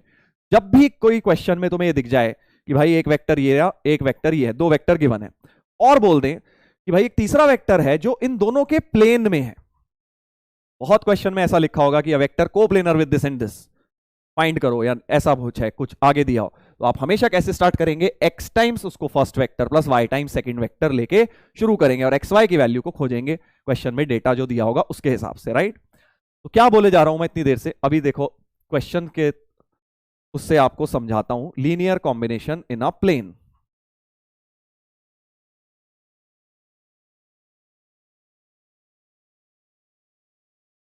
जैसे एक बहुत ही सिंपल एग्जांपल से स्टार्ट करते हैं। इसमें वैसे देखो प्लेन में ना लीनियर कॉम्बिनेशन के बिना भी तुम कर सकते हो, वेक्टर को रिजॉल्व कर करके, क्योंकि फिजिक्स में तुम इतना वेक्टर रिजॉल्व करते हो, तुम्हें आदत हो जाती है। बट अब कॉन्सेप्ट सीखने के लिए हम अभी रिजॉल्विंग वेक्टर यूज नहीं करेंगे, राइट, रिजॉल्विंग यूज नहीं करेंगे। हम क्या करेंगे, हम लीनियर कॉम्बिनेशन को सीख रहे हैं ना बेटा। अब सीखने के लिए अगर सीखते टाइम कुछ और ही लगाते रहोगे तो सीखोगे कैसे, इसलिए बोल रहा हूं सीखते टाइम हम लीनियर कॉम्बिनेशन लगाएंगे और कुछ नहीं लगाएंगे, राइट। अभी मुझे पता है सारे क्वेश्चन रिजॉल्व से भी हो जाएंगे, बट फंसोगे कहां, जब हम अभी स्पेस में चले जाएंगे, 3D में चले जाएंगे। अभी क्या कर रहे हैं हम बात, प्लेन में 2D में बात कर रहे हैं, क्योंकि अभी हमने क्या पढ़ा है बेटा, लीनियर कॉम्बिनेशन इन अ प्लेन पढ़ा है। स्पेस में फंस जाओगे, इसीलिए बोल रहा हूं अभी से लगाना सीख लो इसे। गिवन क्या है, OABC is a quadrant of a circle, ठीक है, ये एक सर्कल का क्वाड्रेंट है, मतलब सर्कल है, मतलब प्लेन फिगर है, मतलब it is lying in the plane of the board. ये ओरिजिन है, ये ए है,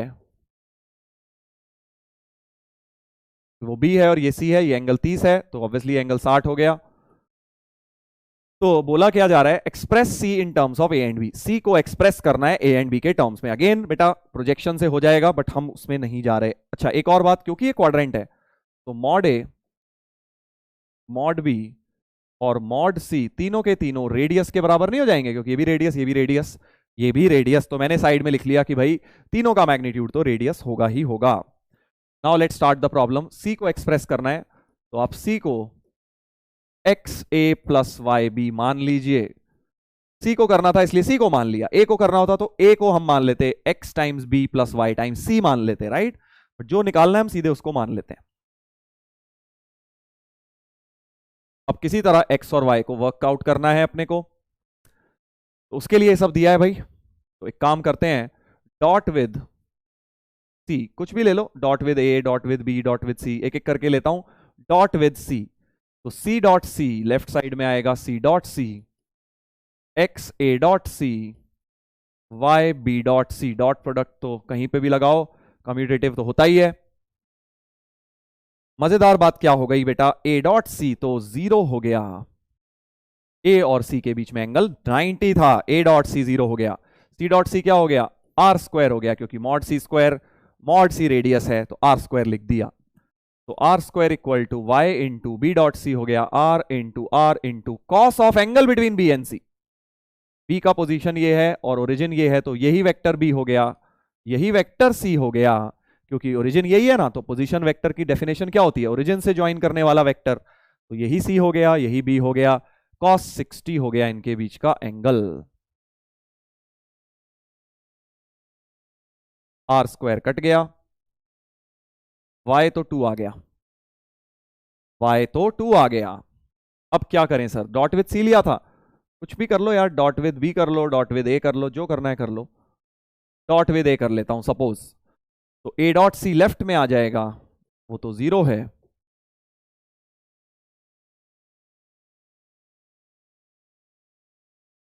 y की जगह भी 2 यूज कर सकता हूं, ए डॉट सी तो 0 है, तो x r square plus 2 r square cos of angle between B and A, angle between B and a is 30 degree, तो ये हो जाएगा cos 30 डिग्रीज। तो बस अब क्या है, आर स्क्वायर कॉमन आके कटा, तो x plus two √3/2 equal to 0। तो x की वैल्यू -√3, x की वैल्यू -√3 हो गई। बस अब तो खेल खत्म हो गया, x और y दोनों आ गए। फाइनल आंसर हो गया c is expressed as -√3a plus 2 times b। अब मुझे पता है, देखो तुम लोग सोच रहे होगे कि सर ये तो हम वैसे ही लिख लेते 2-3 लाइन में रिजॉल्व करके आई कैप मान के जे कैप मान के, बट यहां परपेंडिकुलर आ गए इसलिए कर पाओगे, सेम प्लेन में आ गए इसलिए कर पाओगे। 3D में थोड़ा सा वो मुश्किल हो जाता है, तो लीनियर कॉम्बिनेशन बट बहुत काम आएगा। तो ये मेथड सीखना है बेटा, आप अभी और दिमाग इधर उधर मत चलाइए कि पहले हम ये भी कर सकते थे वो भी कर सकते थे, नहीं। ये मेथड सिखाने के लिए आपको एक क्वेश्चन कराया है मैंने, मुझे पता है इसको आप और तरीके से भी कर सकते हो। इस तरह के क्वेश्चन जेई में बहुत बार आए हैं और चांसेस हैं इस साल भी 2023 में भी तुम्हें जेई मेन में दिखेगा ऐसा क्वेश्चन लीनियर कॉम्बिनेशन के ऊपर, राइट। तो बहुत केयरफुली करने हैं ऐसे क्वेश्चंस अपने को। Vector which is r is slash r मतलब मल्टीपल करेक्ट हो गया question. Coplanar with vectors this and this, तो बस इतनी बात पढ़ते ही समझ आ गया कि एक ऐसा वेक्टर निकालना है जो इन दोनों के बेटा कोप्लेनर है। मतलब सबसे पहले लेके तुम शुरू कर दो कि भाई लेट आर वेक्टर हमारा है x times first plus y times second, ऐसा लेके शुरू कर दिया। ठीक है, ढंग से लिख लेते हैं जरा, आई कैप के इकट्ठे कर लेते हैं coefficients. x plus Y I cap plus x plus 2y J cap plus 2x plus Y K cap, ऐसा लिख लिया वेक्टर को। अब आगे पढ़ो, क्या दिया हुआ एक्स वाई निकालने के लिए, are perpendicular to the vector I J K. अच्छा, एक ये जो वेक्टर है अपना, ये क्या है, परपेंडिकुलर है किसके, आई प्लस जे प्लस के। तो एक वेक्टर वी दिया है आई कैप प्लस जे कैप प्लस के कैप, और गिवन है कि हमारा वेक्टर आर परपेंडिकुलर है वी के, तो आर डॉट वी 0 हो जाएगा, आर डॉट वी 0 हो जाएगा। बस अब तो क्या है, डॉट प्रोडक्ट ले लो, तो x प्लस वाई इंटू 1 और x plus 2y into 1 plus 2x plus y into 1 equal to 0। तो 4x plus 4y equal to 0, तो x plus y equal to 0 हो गया। x plus y equal to 0 अपने पास आ गई एक इक्वेशन। अब देखो बहुत केयरफुली सुनना क्या बोल रहा हूं। कई बार के क्वेश्चन आते हैं जेई में जिसमें डेटा आपको कितना दिया, और कुछ दिया है डेटा नहीं, बस यही दिया था, उन दोनों के कोप्लेनर है वो तो यूज कर लिया लीनियर कॉम्बिनेशन, और परपेंडिकुलर दिया था वो भी यूज कर लिया। अब बचा क्या, और तो कुछ दिया ही नहीं, बट वेरिएबल कितने हैं, दो, एक्स और वाई, क्योंकि हमें तो दो अननोन्स हैं एक्स और वाई, और इक्वेशन बनी एक। तो कई बार क्या करते हैं बेटा, कई बार तुम्हें दो का डेटा दे देंगे, एक्स और वाई दोनों निकल जाएंगे, राइट। कई बार तुम्हें डेटा शॉर्ट देंगे, क्या करेंगे, बस एक इक्वेशन बना के, और अब तुम सोचोगे अरे यार क्या हो गया, ये पता नहीं कैसे करेंगे अब हम। तो बच्चों देखो, इसके बाद क्या करना है, सबसे पहले आप ये समझिए एक ही इक्वेशन है बस, तो इससे पहले कंफर्टेबल हो जाइए। अब एक इक्वेशन के साथ हमें दो अननोन सॉल्व नहीं करने, हमें बस ये ऑप्शन चेक करने कौन कौन से इस इक्वेशन को सेटिस्फाई कर सकते हैं। तो ध्यान से सुनना क्या कह रहा हूं, x प्लस वाई 0 तो डाल ही दो भाई, x प्लस वाई 0 तो इसमें डाल ही दिया, तो r वेक्टर हो गया, ये वाला तो उड़ गया, ये x प्लस वाई 0 तो y जे कैप प्लस इसमें भी x प्लस वाई 0 x के कैप, इतना बच गया वेक्टर। तो अब x और y की वैल्यू जो चुननी है चुन लो, बस इस तरह से लेना कि उनका सम 0 हो रहा है, राइट, क्योंकि x प्लस वाई 0 एक ही इक्वेशन है। तो हम क्या कहते हैं, अब देखते हैं कौन कौन से ऑप्शन आएंगे। तो पहली बात तो j और k के टर्म आने चाहिए, j और k के, तो ये नहीं हो सकता, i वाला टर्म, i वाला नहीं हो सकता। इन दोनों में से भी क्या दोनों हो सकते हैं, बिल्कुल, जब एक बार x को 1 y को -1 ले लिया। सर क्यों ले लिया, ऑप्शन मैच करने के लिए यार, अगर ऑप्शन में यहां मुझे कोफिशिएंट 1 नहीं दिख रहे होते, 2 दिख रहे होते, तो मैं x को 2 लेता, राइट। So I am just trying to check कौन कौन से ऑप्शन है, और कोई तरीका नहीं है क्योंकि डेटा शॉर्ट है भाई, एक ही इक्वेशन बनी है, तो हमें ऑप्शन चेक करने ही पड़ेंगे। तो एक बार x को 1 y को -1, तो माइनस जे कैप प्लस के कैप, ये वाला वेक्टर आ जाता। उल्टा कर लो, एक बार x को -1 y को 1 तो यहां पे डालिए जे कैप माइनस के कैप आ जाता। ए ऑप्शन और डी दोनों सही हैं इस क्वेश्चन में, राइट? दोनों सही हैं बेटा। अभी क्योंकि एक ही इक्वेशन बनाने का डेटा दिया था, हो सकता है तुम्हें डेटा और भी कुछ दे दें क्वेश्चन में, ये दे दें कि भाई चलो इसके परपेंडिकुलर है एंड उसका मैग्नीट्यूड 5 है, उसका मैग्नीट्यूड 2 है, तो आपको एक इक्वेशन और एक्स और वाई में मिल जाएगी, कुछ भी दे दें आपको डेटा। बट इस क्वेश्चन में डेटा शॉर्ट है, तो मैंने तुम्हें डेटा शॉर्ट वाला जान के करवाया है, क्योंकि डेटा फुल दिया जाएगा, दो इक्वेशन बनाने को देंगे, तुम बना के सॉल्व कर ही लोगे, एक्स और वाई, दो इक्वेशन दो अननोन। बट प्रॉब्लम कब आती है? जब डेटा पूरा नहीं देते जेई में, आधा देके फिर पूछते हैं बताओ कौन कौन सा सही है, तो हमें ऑप्शंस की मदद लेनी है ऐसे क्वेश्चंस में। और कोई तरीका नहीं है, बिल्कुल नहीं है भाई। जब तुम्हारे पास इक्वेशन डेटा ही कम दिया है, तो उस इनसफिशिएंट डेटा से हम ऑप्शन ही चाहिएंगे, तभी तो सॉल्व कर पाएंगे। तो ए और डी आंसर इसके हो गए। चलो भाई एक और करेंगे, लीनियर कॉम्बिनेशन इन प्लेन के ऊपर। एक बहुत बढ़िया क्वेश्चन आया था जेई में 2005 में बेटा, जब सब्जेक्टिव पेपर होता था, तो तब भी मैंने दिया था पेपर, 2005 और 6 दोनों में दिया था। देखो तुम्हें बताया था मैंने, 6 में तो तुम्हें दिखाया था कुछ क्वेश्चन मैथ के पिछले बार इंटीग्रेशन में, जो मैं कर पाया जो नहीं कर पाया वो भी दिखाए थे। ये क्वेश्चन 2005 में था, बहुत बढ़िया पेपर हुआ था। एक्चुअली मेरा 2005 का फिजिक्स का बहुत बढ़िया हुआ था, फिजिक्स में आया था शायद ये, पता नहीं, या मैथ में आया था पता नहीं, बट हाँ ये क्वेश्चन मेरा हो गया था, मुझे इतना याद है। फिजिक्स में मेरा 2005 में बहुत बढ़िया पेपर हुआ था। एक्चुअली 60 मार्क्स के तब सब्जेक्टिव होते थे, 60 में से मेरे 40 के करीब आ गए थे सब फिजिक्स में, और 60 में से 30 आ गए थे मेरे केमिस्ट्री में। बहुत होते थे उस टाइम ये मार्क्स। और मैथ में बट हुआ क्या भाई, मैथ में हो गई थी गड़बड़ पहले अटेम्प्ट में। मैथ में मेरे 60 में से लगभग आई थिंक 15 या 20 ही रह गए थे, which was actually cut off ही पार नहीं हो पाई थी। और उसका रीजन ये नहीं था कि मुझे मैथ नहीं आती, उसका रीजन भी बताऊंगा तुम्हें क्या था। बहुत हंसोगे तुम लोग जब तुम्हें पता लगेगा कि भाई फर्स्ट जेई में जो मैंने 2005 में दिया था, मैं मैथ की वजह से क्यों रह गया था। इंडिविजुअल कट ऑफ होती थी तब तीनों की बहुत ज्यादा, तो मैथ केमिस्ट्री मेरी बढ़िया हो गया था, फिजिक्स अच्छा हो गया था, मैथ्स में बेटा इंडिविजुअल कट ऑफ जस्ट पार हुई थी, तो रैंक उतनी अच्छी नहीं आ पाई थी मेरी, राइट। तो अब रीजन क्या था, अब तुम सोच रहे होगे कि सर क्या रीजन था, आप मैथ के टीचर हो और आपका मैथ्स का पेपर ही खराब हो गया, इसकी ये क्या बात हुई, ये क्या लॉजिक है सर। तो बेटा देखो मैथ्स मेरी स्ट्रांग तो थी हमेशा से, बट हुआ क्या कि जब जेई मेन जो अब होता है और एडवांस होता है, राइट, पहले नाम अलग होते थे, पहले जेई मेन को बोलते थे स्क्रीनिंग, और जो एडवांस होता है उसे मेन बोलते थे, मतलब थोड़ा कंफ्यूजिंग था। जो आईआईटी मेंस होता था वो फाइनल, मेन मतलब मेन फाइनल वाला, राइट। तो पहले जो मेंस होता था वो एडवांस्ड होता था। तो हुआ क्या, जो स्क्रीनिंग हुई और मेंस के बीच में जो गैप होता था वो लगभग 1.5-2 महीने का गैप होता था, और वो समर टाइम में होता था। अब तुम्हें पता ही है, देखो जैसे अप्रैल में होता है ना जेई मेन तुम्हारा, वही स्क्रीनिंग भी हमारा अप्रैल में होता था, और एडवांस जिसको तुम कहते हो जून में होता था हमारा तब। तो हुआ क्या, वो 2 महीने थे उसमें मैं कोटा गया वापस, और कोटा में गर्मी बड़ी होती है यार अप्रैल में जून में। तो दिन में क्या हुआ, मैं खाना खा के ना थोड़ी देर सो जाता था कि यार चलो दिमाग फ्रेश हो जाएगा, क्योंकि क्लासेस तो जानी नहीं होती थी तब, सिर्फ सेल्फ स्टडी करनी होती थी, क्वेश्चन प्रैक्टिस करने होते थे, तो मैं जाके ना सो जाता था। अब होता क्या था कि दिन में थोड़ा सा यार मन करा आधे घंटे गर्मी में चलो सो गए, फ्रेश भी हो गए, लगा चलो फ्रेश हो गए, और पढ़ाई करनी शुरू कर दी। अब मैंने एक बेटा क्या गलती करी, उससे पहले मैं 2 साल कभी दोपहर में नहीं सोता था, एक बार में रात में, दिन में जो भी था, एक बार में एक स्ट्रेच में सोते थे, बाकी टाइम पढ़ाई।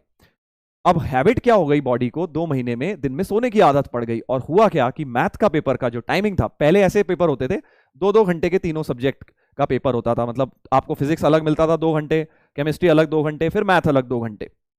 अभी की तरह नहीं है कि 3-3 घंटे के दो जो मर्जी कर लो उन 3 घंटे में, पहले आपको अपना मैथ का टाइम मैथ में ही देना है, केमिस्ट्री का केमिस्ट्री में ही, फिजिक्स का फिजिक्स में ही।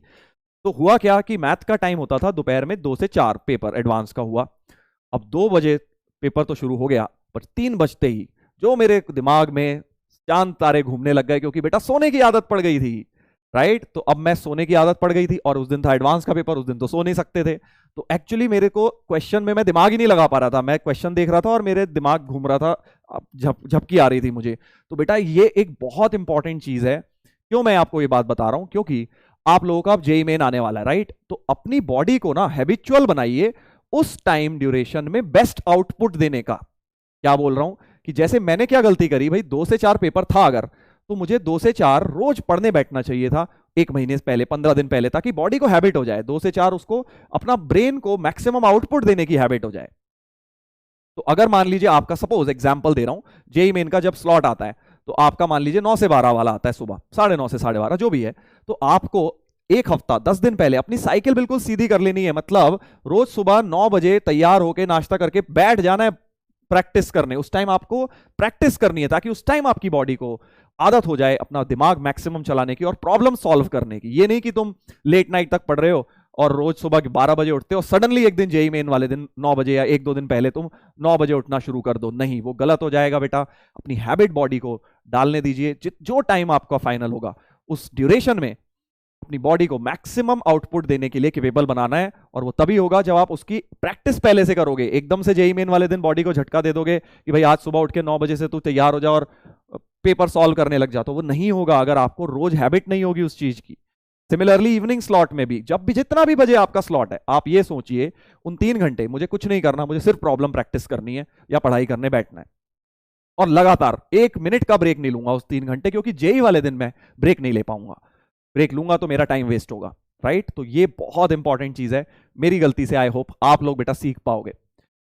चलिए वापस आ जाते हैं इस क्वेश्चन में। तो ये क्वेश्चन क्या है, इसमें क्या दिया हुआ है, थोड़ा सा फिजिक्स का काम है इसमें। Incident ray is along unit vector v cap. ये जो वी कैप है ये इंसिडेंट रे के अलोंग एक वेक्टर है, ठीक है sir. Reflected ray is along डब्ल्यू कैप, ये बाहर की तरफ दिया है डब्ल्यू cap. Normal is along a cap, normal vector a cap दिया है। एक्सप्रेस डब्ल्यू cap in terms of A and v. तो पहली बात तो बताओ, क्या ये तीनों वेक्टर कोप्लेनर होंगे? बिल्कुल होंगे सर। हमने ऑप्टिक्स में बात पढ़ी है कि incident ray, reflected ray and normal तीनों हमेशा कोप्लेनर होते हैं, सेम प्लेन में लाए करते हैं। होता है ना ऐसा? ठीक है, तो अब इस चीज को यूज करते हैं कि भाई क्योंकि सेम प्लेन में सब कुछ प्लेन ऑफ बोर्ड में हो रहा है, तो W को मैं एक्सप्रेस कर सकता हूं। So let W cap is x times a cap plus y times v cap. x times v cap plus y a भी कर सकते हो, उल्टा भी कर सकते हो, कोई फर्क नहीं पड़ता।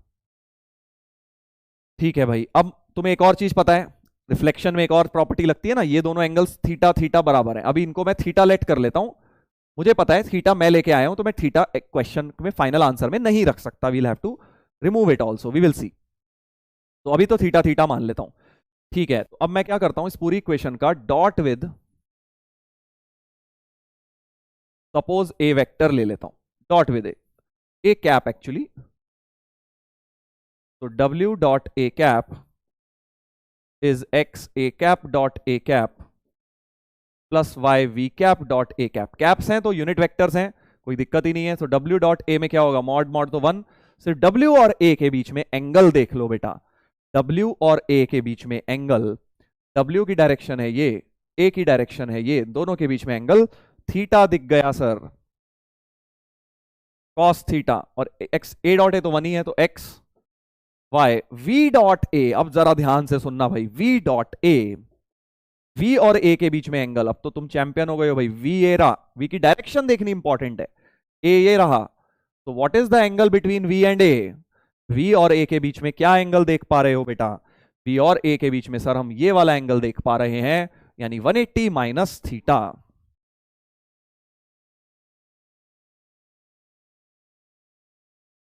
Cos 180 minus theta. तो पहली इक्वेशन बन गई cos theta equal to x minus y cos theta. That is the first equation in x and y. I need one more equation because I have to solve two unknowns x and y. तो dot with ए लिया था, अब तुम dot with suppose कुछ भी ले लो, dot with w ले लो, क्या फर्क पड़ता है, जो लेना है ले लीजिए। w कैप के साथ डॉट ले लेता हूं, तो w डॉट w लेफ्ट में तो 1, x a dot w plus y v dot w।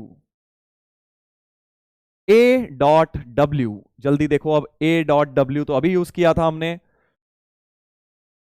a dot w के लिए cos थीटा है एंगल, तो 1 is equal to x cos theta plus y v dot w। Figure में देखिए v और w के बीच में एंगल, v और w के बीच में एंगल सर ये वाला एंगल देखना है। v की डायरेक्शन तो है नीचे, w की है ये, तो ये वाला एंगल देखना चाह रहे हो आप। ये हो गया 180 माइनस 2 थीटा। समझी बात, समझे बात? ये है v की डायरेक्शन, ये है w की डायरेक्शन, तो v और w के बीच में 180 माइनस 2 थीटा है।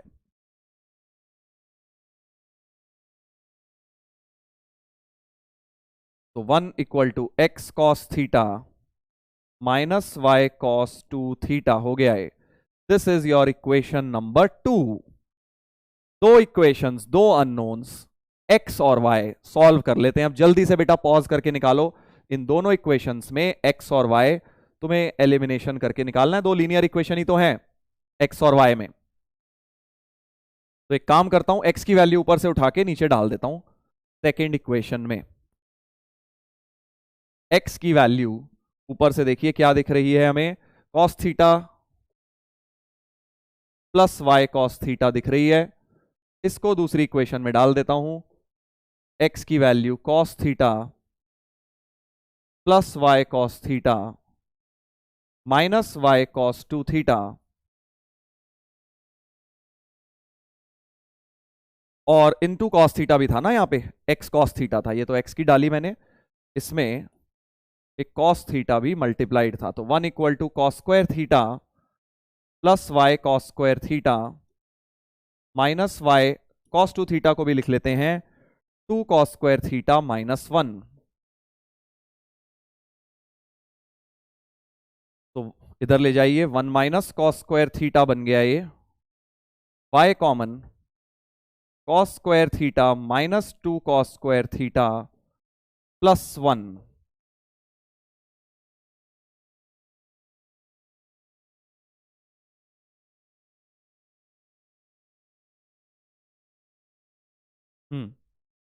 एक्स की वैल्यू ये डाली, cos theta plus y cos theta 1 equal to x cos theta cos square theta plus y cos square theta minus 2 cos square theta plus 1। Okay, ये क्या बन गया, 1 minus cos square, sine square लिख लो चाहे, sine square theta equal to y into 1 minus cos square theta, ये भी sign square theta बन गया, बहुत बढ़िया। तो वाई तो आ गया 1, वाई तो आ गया 1 और एक्स आ गया 2 cos theta,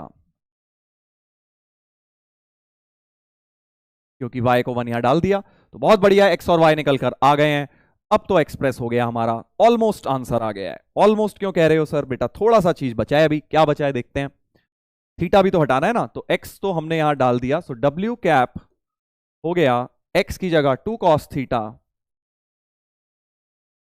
times a cap plus y की जगह 1 v कैप। अब 2 कॉस थीटा में थीटा भी तो हटाना है यार, थीटा तो मैं लेके आ गया, थीटा क्वेश्चन में थोड़ी दिया है, कहीं पर भी नहीं लिखा कि भाई थीटा दिया है। क्या लिखा है तुम्हें कि W को एक्सप्रेस करना है purely in terms of A and V। A and V ला सकते हो, थीटा नहीं ला सकते। A एंड V ला सकता हूं तो उसका डॉट प्रोडक्ट भी ला सकता हूं, राइट। तो अब तुम सोचो A और V का, A डॉट V क्या है, A डॉट V था सर A और V के बीच में एंगल 180 माइनस थीटा, यानी कि minus A dot V cos theta है। कॉस थीटा क्या है, माइनस A डॉट V, हमने यहां भी यूज किया था, ये देखिए A डॉट V, तो कॉस थीटा की जगह माइनस A डॉट V यहां पे पुट कर देता हूं, तो minus 2 A cap dot V cap times A cap plus V vector, ये हो गया हमारा फाइनल आंसर।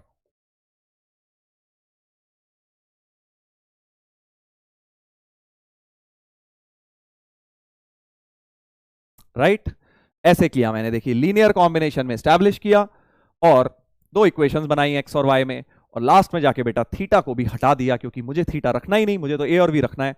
तो ए डॉट वी माइनस ए डॉट वी को कॉस थीटा से रिप्लेस कर दिया था ना। बढ़िया क्वेश्चन देखो आया था। अब थोड़ा इसमें दिमाग लगाना था, बस लॉजिक लगाते लगाते चलते, इसलिए मेरा क्वेश्चन ये हो गया था वहां जेई में। 4 या 5 मार्क्स का था ये सब्जेक्टिव, बढ़िया क्वेश्चन था। तो लीनियर कॉम्बिनेशन बेटा अभी हम और भी बहुत जगह करेंगे, ये तो अभी मैंने तुम्हें एक टेस्ट दिया है, बस ये समझो स्टार्टिंग है, लीनियर कॉम्बिनेशन बहुत लगने वाला है। इनफैक्ट अभी हमने क्या किया, लीनियर कॉम्बिनेशन इन अ प्लेन किया, 2 डायमेंशन में बात चल रही है सारी। ये बात किसमें हुई, इस प्लेन ऑफ द बोर्ड में, क्योंकि एक्स ए प्लस वाई बी 2 वेक्टर लिए।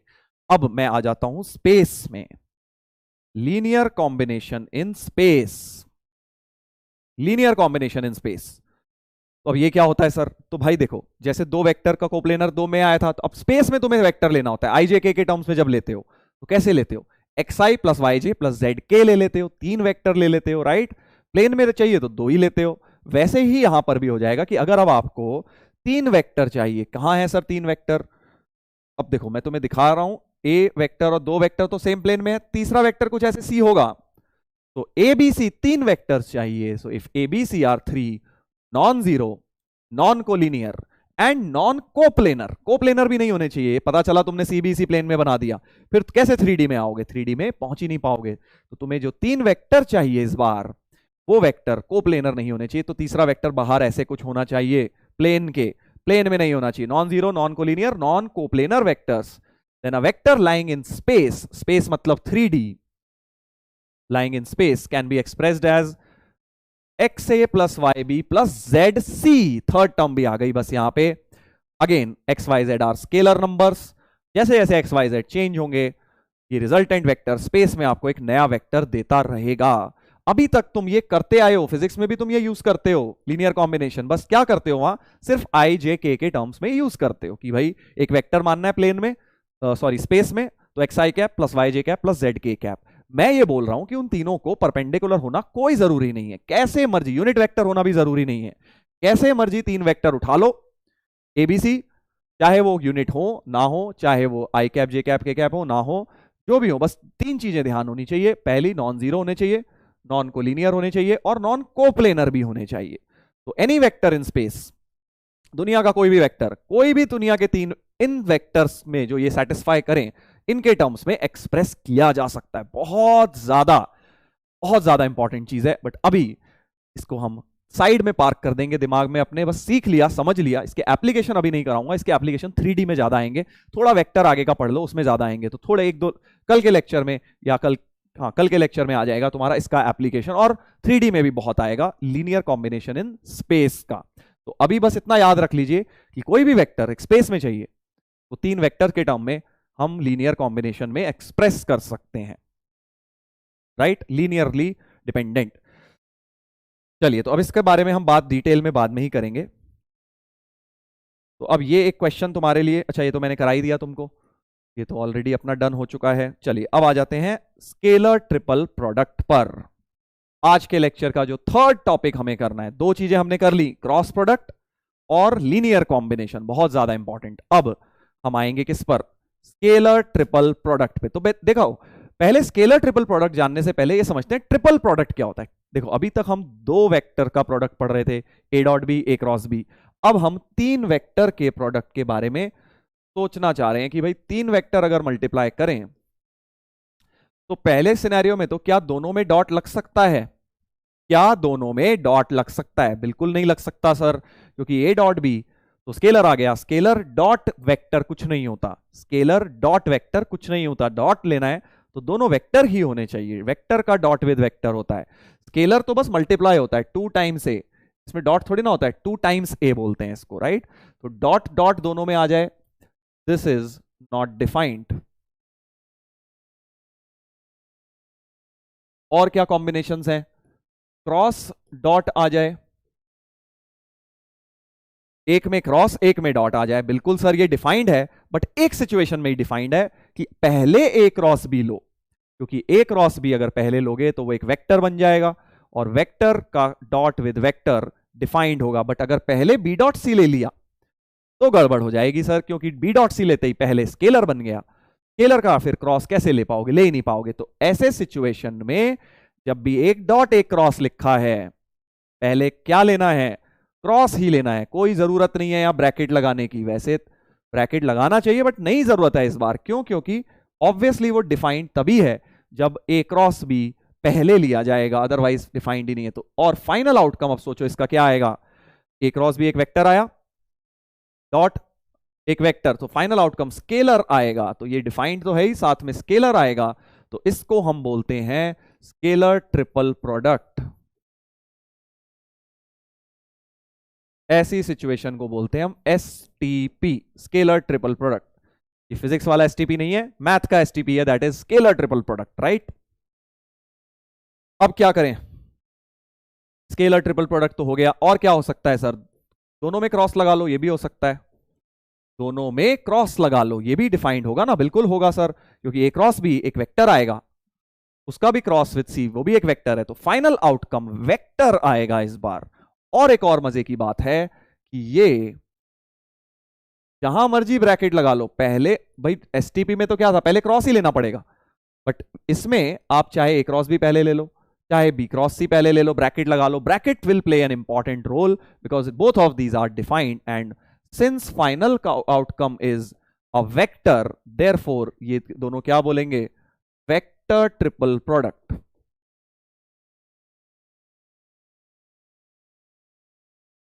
इसको बोलेंगे वेक्टर ट्रिपल प्रोडक्ट, शॉर्ट में वीटीपी, वीटीपी बोलेंगे इनको, वेक्टर ट्रिपल प्रोडक्ट। तो ये दोनों की वैल्यू डिफरेंट आती है, ये बाद में देखेंगे। वेक्टर ट्रिपल प्रोडक्ट आज के हमारे टेंशन लेने की जरूरत नहीं है, कल आएगा ये।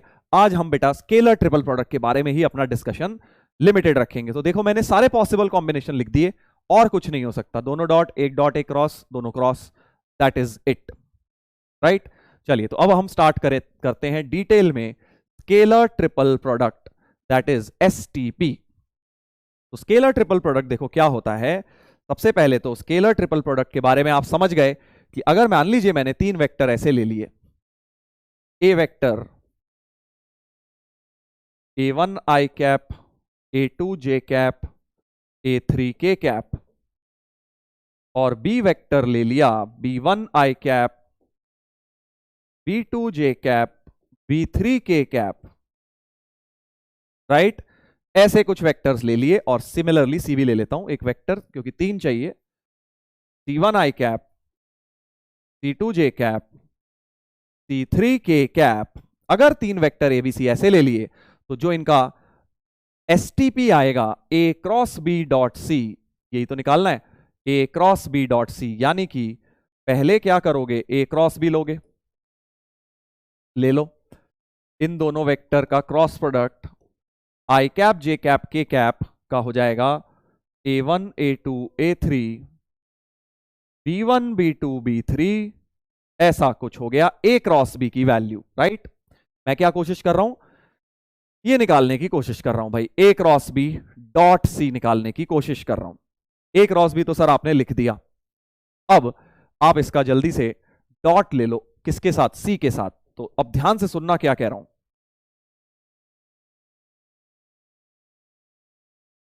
मैं ये बोल रहा हूं कि अगर इसका डॉट लोगे, अगर इसका डॉट लोगे सी के साथ, सी क्या है, ये वाला C1 C2 C3, तो कुछ नहीं होगा, सिर्फ आई जे के की जगह C1 C2 C3 आ जाएंगे, दैट्स इट। बाकी डिटर्मिनेंट बिल्कुल सेम रहेगा।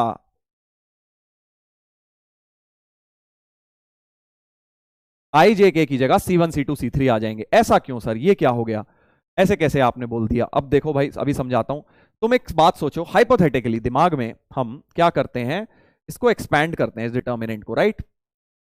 एक ही टर्म लिख रहा हूं, चलो आई कैप इंटू क्या आएगा, A2 B3 minus A3 B2 minus जे कैप इंटू समथिंग प्लस के कैप इंटू समथिंग, ऐसा कुछ आता जाएगा, राइट। अगर मैं एक्सपैंड करूं, अब सोचो जब तुम इस ए क्रॉस बी का डॉट लोगे सी के साथ, तो अब होगा क्या, ए क्रॉस बी डॉट सी,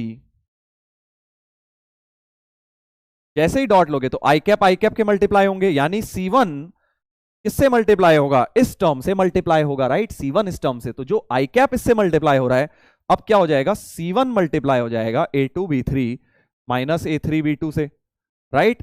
समझे बात को, तो क्या हो रहा है, तो बेसिकली आई कैप की जगह C1 आ गया, तो आई कैप की जगह C1 लिख दिया। बिल्कुल ऐसे ही अब तुम जे कंपोनेंट में सोचो, माइनस जे इंटू दैट आएगा, और जे किससे मल्टीप्लाई होगा, C2 से, तो C2 लिख देता हूं बस जे की जगह।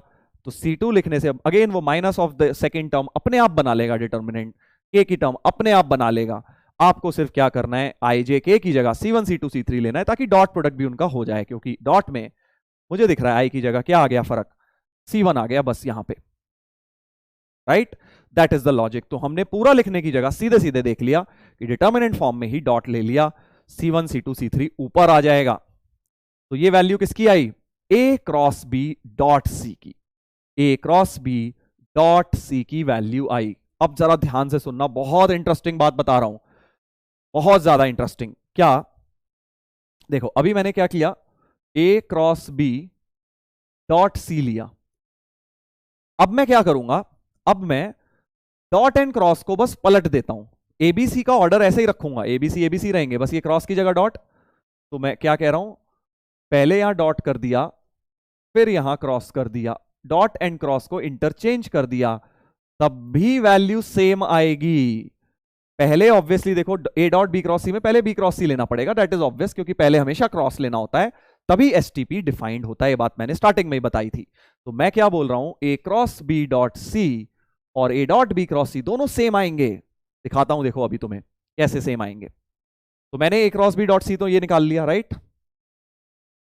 ऐसे ही बिल्कुल आरएचएस भी निकाल लेता हूं, that is A dot B cross C. उसको निकालने के लिए पहले बी क्रॉस सी लूंगा, तो पहले बी क्रॉस सी ले लीजिए सर। बी क्रॉस सी का मतलब हो जाएगा आई जे के B1 B2 B3 C1 C2 C3, ऐसा कुछ हो जाएगा, राइट। ठीक है सर। अब आप कह रहे हो इसका डॉट विद बी क्रॉस सी ले रहे हो, तो कुछ नहीं होगा, वही पहले की तरह बिल्कुल आई जे के की जगह इस बार क्या हो जाएगा, ए वाले कंपोनेंट्स आ जाएंगे, A1 A2 A3 आ जाएगा, B1 B2 B3 आ जाएगा, C1 C2 C3 आ जाएगा, और ये आरएचएस आया अपना। आरएचएस किसका, इस वाली चीज का, ए डॉट बी क्रॉस सी की वैल्यू ये आई, और ये आई ए क्रॉस बी डॉट सी। ये तो क्या अब ये दोनों चीजें सेम लिखी हैं, कॉमन सेंस लगाओ। देखो डिटर्मिनेंट की प्रॉपर्टी, अगर मैं R1 R2 को इंटरचेंज कर दूं तो A1 A2 A3 ऊपर चले जाएगा। यहां पे A1 A2 A3 ऊपर था, ठीक है सर, बट एक माइनस बाहर आ जाएगा, राइट, क्योंकि दो रो इंटरचेंज करते हैं तो एक माइनस बाहर आता है। डिटर्मिनेंट में सीख चुके हैं, डिटर्मिनेंट की बेटा प्रॉपर्टीज यहां बहुत लगने वाली हैं एसटीपी में, स्टार्टिंग में आपको करा चुके हैं वो चैप्टर।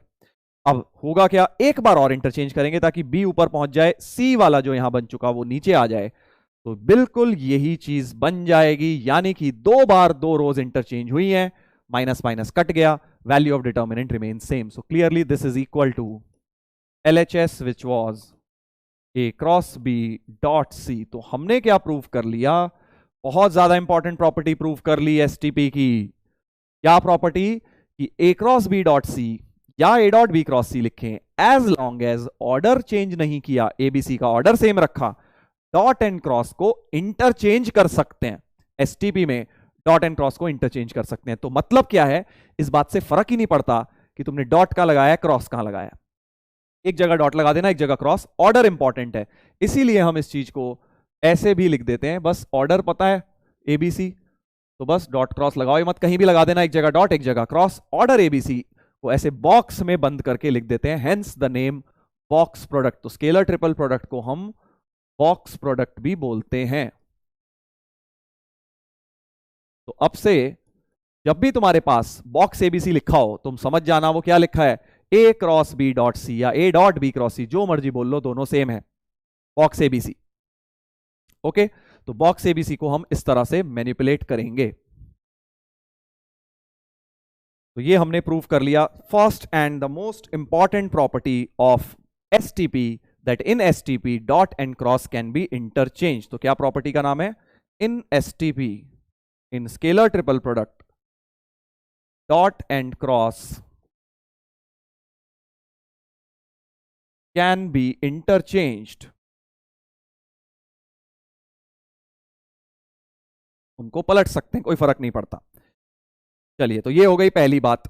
अब मैं कुछ एसटीपी की प्रॉपर्टीज लिख रहा हूं जो आपको समझनी है कि क्या मैं सही लिख रहा हूं।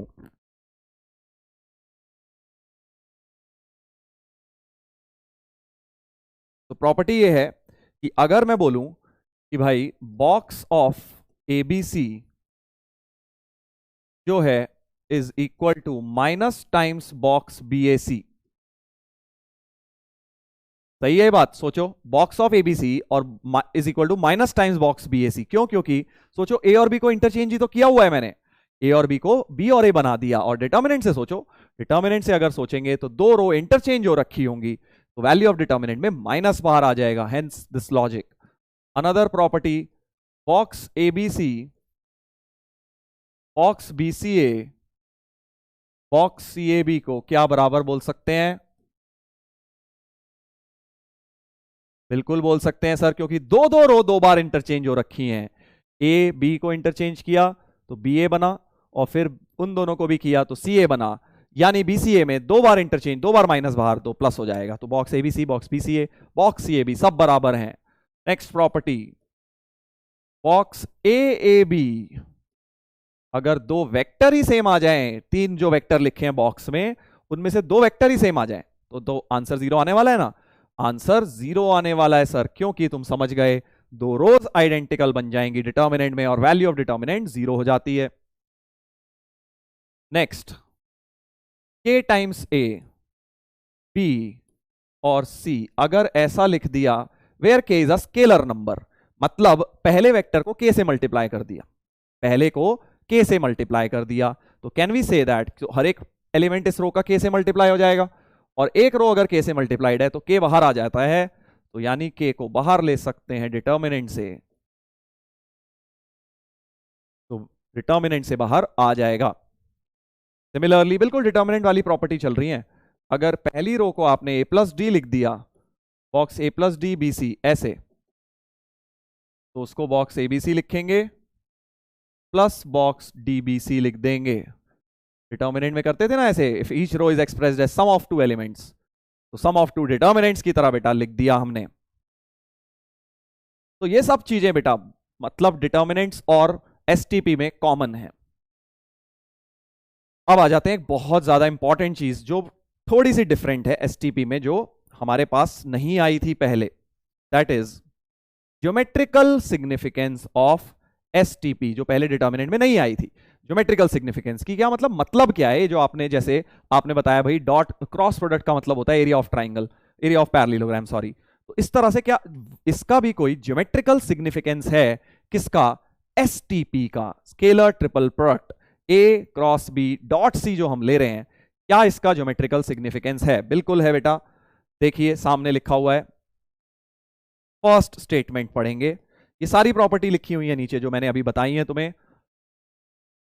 Scalar triple product geometrically represents volume of parallelepiped, parallelepiped क्या होता है अभी समझेंगे, whose three co-terminus edges क्या होता है ये भी समझेंगे, are represented by ABC vector. तो वॉल्यूम दे रहा है किसी चीज का, वॉल्यूम दे रहा है किसी चीज का, बॉक्स एबीसी क्या दे रहा है, वॉल्यूम दे रहा है किसी चीज का, किसका, पैरेललोपिपेड का। पैरेललोपिपेड क्या होता है देखो, पहले भी शायद एक बात बनी थी, एक बार आई डोंट नो, नहीं बनी थी तो अभी बता देते हैं। पैरेललोपिपेड देखो क्या होता है, पैरेललोग्राम तुम सबको पता है राइट, पैरेललोग्राम क्या है, एक टू डायमेंशनल एक रेक्टेंगल को अगर टेढ़ा मेढ़ा कर दिया तो वो एक पैरेललोपिपेड बन जाता है, दिस इज वो सॉरी पैरेललोग्राम बन जाता है, this is a parallelogram right. अब तुम ये सोचो रेक्टेंगल और क्यूबॉइड में क्या रिलेशन है, रेक्टेंगल और क्यूबॉइड में, sir rectangle basically three dimensional rectangle हो गया क्यूबॉइड, क्योंकि क्यूबॉइड के सारे फेसेस, हमारे कमरे के सारे फेसेस रेक्टेंगल होते हैं, तो वो एक क्यूबॉइड बन जाता है। ऐसे ही पैरेललोग्राम को 3D फॉर्म में सोच लो, पैरेललोग्राम को 3D फॉर्म में सोच लीजिए, 3D फॉर्म में पैरेललोग्राम वो एक पैरेललोपिपेड होता है राइट। मतलब अपने ये जो सारे रेक्टेंगल्स हैं कमरे के अंदर, इन सबको पैरेललोग्राम बना दें, टेढ़ा कर दें, हाइट को भी टेढ़ा कर दें ऐसे, बेस को भी ऐसे पैरेललोग्राम बना दें, तो सारे फिगर्स सारे फेसेस अगर पैरेललोग्राम्स हो गए, उस फिगर को हम बोलते हैं पैरेललोपिपेड। ठीक है, तो पैरेललोपिपेड अभी बना के दिखाऊंगा कैसा दिखता है। उसके तीन एडजेसेंट साइड्स, कोटर्मिनस एजेस मतलब इनका एंड सेम है, कोटर्मिनस। तो अगर कोई भी एक मान लो तुमने क्यूबॉइड बनाया है, पहले क्यूबॉइड से एक्सप्लेन कर देता हूं, क्यूबॉइड बनाया है तो ये कोई से भी तीन कोटर्मिनस एजेस का मतलब हो गया एक वर्टेक्स से जो तीन एजेस बन रहे हैं, तो अगर ये तीन वर्टेक्स से एक वर्टेक्स से जो तीन साइड्स बन रही हैं, इनको हम बोलते हैं कोटर्मिनस एजेस। तो अगर ये तीन वेक्टर जो एक ही साइड से निकल रहे हैं वो तीन वेक्टर एबीसी हैं, तो पैरेललोपिपेड के केस में वॉल्यूम मिल जाएगी, पैरेललोपिपेड की, पैरेललोपिपेड की वॉल्यूम मिल जाएगी किससे, बॉक्स एबीसी से। बहुत इंटरेस्टिंग कॉन्सेप्ट, अभी देखो आपको समझाता हूं फिगर के थ्रू। तो ज्योमेट्रिकल सिग्निफिकेंस को अब हम समझते हैं with the help of a figure.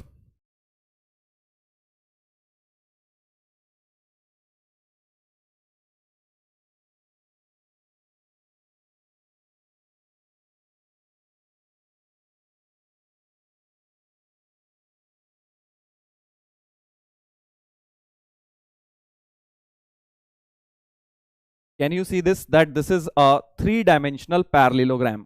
काफी बढ़िया सा दिख रहा है। वैसे तो अगर आप ध्यान से देखें तो ये एक पैरेललोग्राम बन रहे हैं। दिस दिस एंड दिस, 3 को टर्मिनस एजेस ले ली मैंने। ये उसका बेस है ऐसे मान लो, और ये उसकी हाइट है, ऊपर की तरफ ऐसे आ रहा है। जैसे आपको मानना है, मान लीजिए इसको ओ ले लेते हैं, a B c, right. O a B c is like this, और इसको ले लेते हैं हम डी ई एफ जी। इस तरह से मैंने एक पैरेललोग्राम बना दिया, 3 डायमेंशनल पैरेललोग्राम, और ये उसका बेस है, ऐसे मान लो ये बेस है, और ये इसकी हाइट है इस तरह से, right. O a B C उसका बेस हो गया, जमीन हो गई, राइट। ठीक है, तो अब इस पैरेललोपिपेड की जो वॉल्यूम आएगी बेटा, वो आपको देगा क्या, बॉक्स एबीसी। एबीसी क्या है, मान लीजिए ये वेक्टर आपका, सपोज मैं थोड़ा ऑर्डर जान के ऐसा ले रहा हूं, एबीसी होने को कुछ भी हो सकते हैं। इस वाले को सपोज मैं बी वेक्टर ले रहा हूं, इसको ले रहा हूं ए,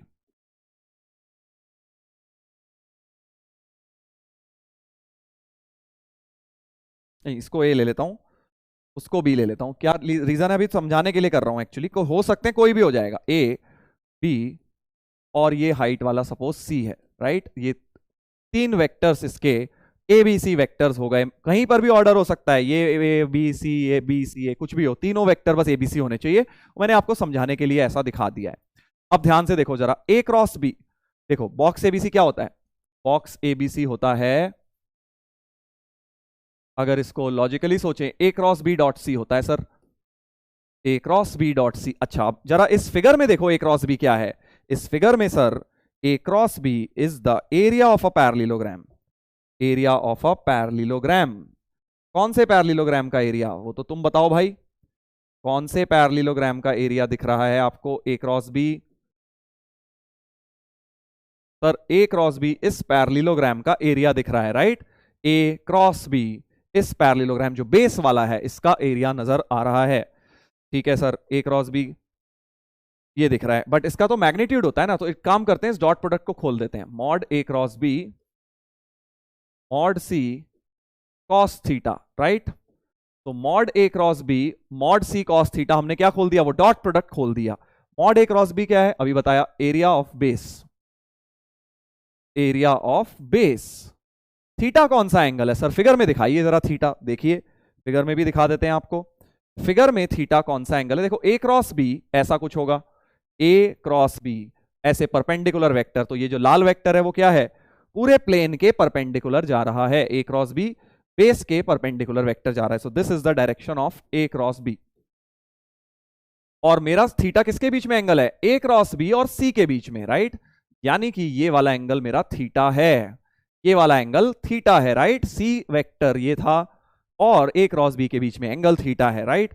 अब ध्यान से सुनो बेटा, ये वाली हाइट, अब ये तो सी है, सी कॉस थीटा क्या हो जाएगा, इसका प्रोजेक्शन सी कॉस थीटा, क्योंकि ये लेंथ सी है पूरी, C cos theta is going to be projection of this upon this room, मतलब इस रूम का परपेंडिकुलर डिस्टेंस हो जाएगा। ऐसे सोच के देखो कि भाई सी कॉस थीटा इसकी हाइट ही तो हो जाएगी, क्योंकि वो सी ऐसे टेढ़ा है, आपके रूम का जो कॉर्नर है उसे टेढ़ा मान लो, तो सी कॉस थीटा आपका परपेंडिकुलर डिस्टेंस ही तो मिल जाएगा।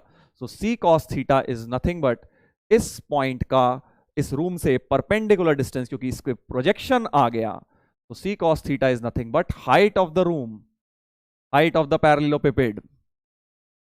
और area of base into height क्या होता है, वॉल्यूम होता है इस फिगर का, इस टाइप की फिगर्स का वॉल्यूम होता है area of base into height.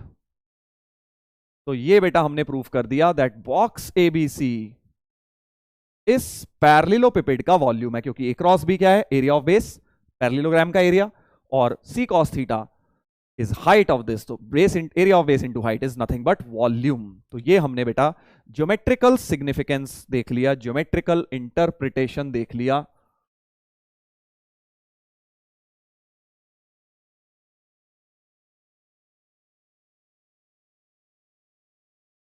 Box ABC का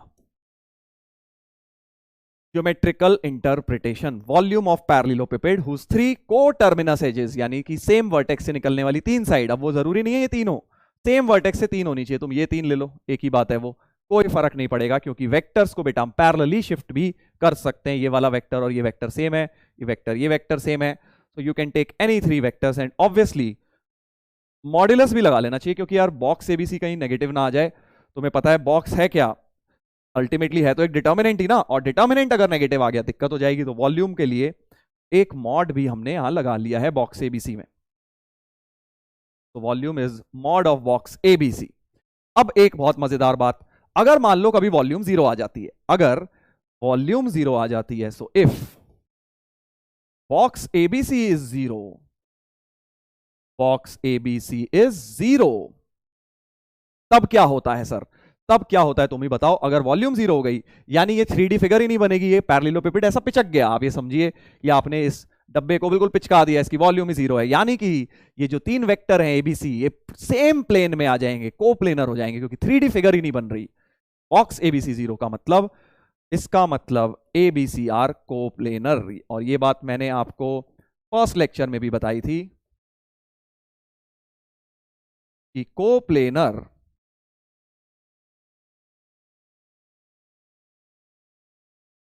होते हैं अगर बॉक्स एबीसी जीरो हो जाता है। तो अगर वॉल्यूम जीरो या बॉक्स एबीसी जीरो, मतलब the three vectors are coplanar, very very important condition, coplanar vectors की कंडीशन।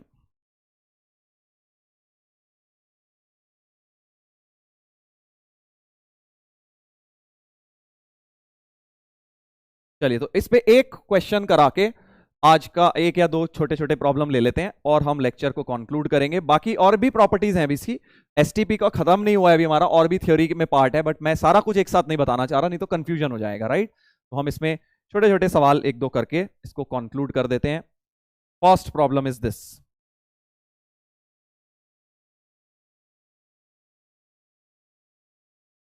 वेक्टर वी डब्ल्यू दिया हुआ है, u is a unit vector, maximum value of STP you V W निकालनी है, you V W STP की max value find out करनी है बेटा।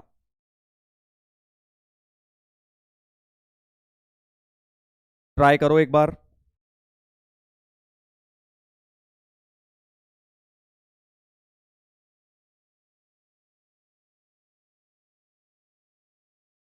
ट्राई करिए एक बार।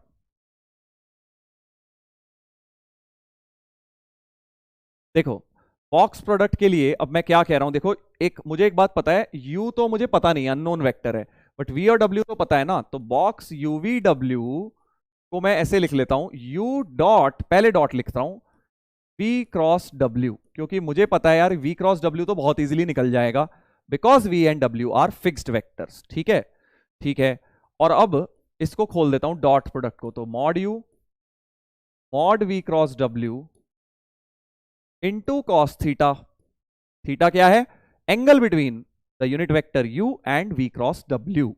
तो अब मुझे चाहिए इसकी मैक्स वैल्यू, देखो ये तो फिक्स्ड है, ये तो 1 है, यूनिट वेक्टर है, ये भी फिक्स्ड है क्योंकि निकल जाएगा क्योंकि फिक्स्ड वेक्टर्स हैं, तो यानी मैक्स के लिए कॉस थीटा को 1 रखना पड़ेगा। सो मैक्स वैल्यू के लिए कुछ नहीं करना आपको, this into this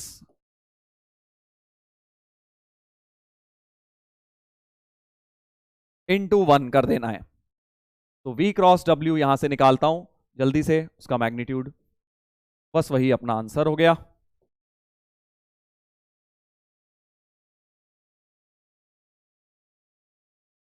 to one minus one 103,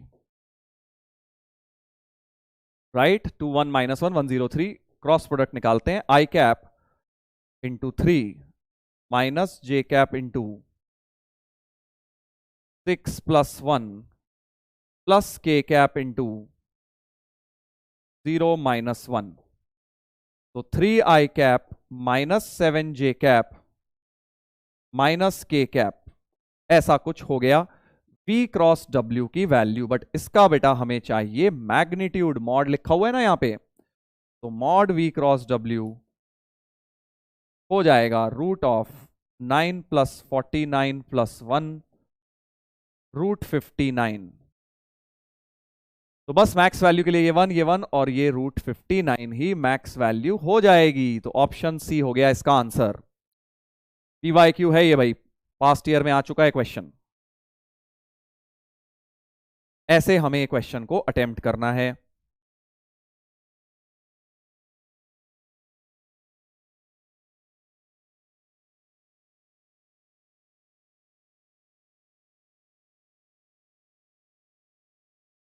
चलिए एक छोटी सी चीज इसमें और बता देता हूं आपको, दैट इज अगर कभी भी आपके पास आ जाए box a plus b, b plus c, c plus a, इस चीज का जो बॉक्स होता है वो box twice of box A B c होता है।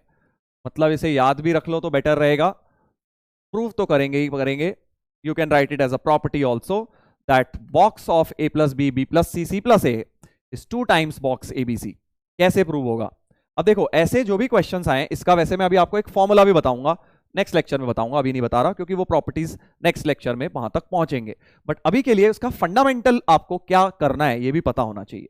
देखो जब भी आपको कोई भी बॉक्स दिया जाए उसका मतलब एक ही है, 3 वेक्टर का बॉक्स मतलब 2 का क्रॉस 1 का डॉट। तो can I write this thing as A plus B cross with B plus C dot with C plus A. ऐसा लिख सकता हूं ना, 2 का क्रॉस तीसरे के डॉट के साथ LHS लिख दिया। और अब इस क्रॉस को खोलता हूं, जरा ब्रैकेट्स खोलता हूं। So A cross B, this into this, A cross B plus A cross C plus B cross B तो उड़ा दो, 0 होता है, बी क्रॉस सी बचेगा और whole thing dot with C plus A बचेगा। क्रॉस खोला मैंने, अब डॉट के साथ भी ब्रैकेट खोलता हूं। तो अब A B, A cross B dot C, पहला जब ये खुलेगा A cross B dot C मतलब बॉक्स एबीसी बन गया। यही तो होता है box ABC, A cross B dot C box ABC. दूसरा क्या बनेगा, A cross B dot A मतलब बॉक्स ए बी ए बनेगा। वो A cross B dot A मतलब बॉक्स ए बी ए बनेगा। और बेटा बॉक्स ए बी ए क्या होता है, 0 होता है सर, ये याद आया? बॉक्स ए बी ए बेटा 0 होता है, क्योंकि आज बताया था जब भी 3 में से 2 वेक्टर सेम हो जाएं बॉक्स 0 हो जाएगा, क्योंकि 2 रो आइडेंटिकल बन जाएंगे। ऐसे ही आप सोचो ओरली, ए सी सी आएगा 0, ए सी ए आएगा 0, बी सी सी आएगा 0, बी सी ए आएगा, तो बस एक बी सी ए बचेगा यहां पे। ऐसे ओरली करना है अपने को, राइट? ऐसे ओरली करना है। A B C, A B A 0, A C C 0, A C A 0, B C C 0, B C A बच गया। तो ए बी सी और बी सी ए तो सेम ही होता है, तो 2 times box A B c बच गया। प्रूव्ड। ऐसे करना है बेटा अपने को ये, राइट?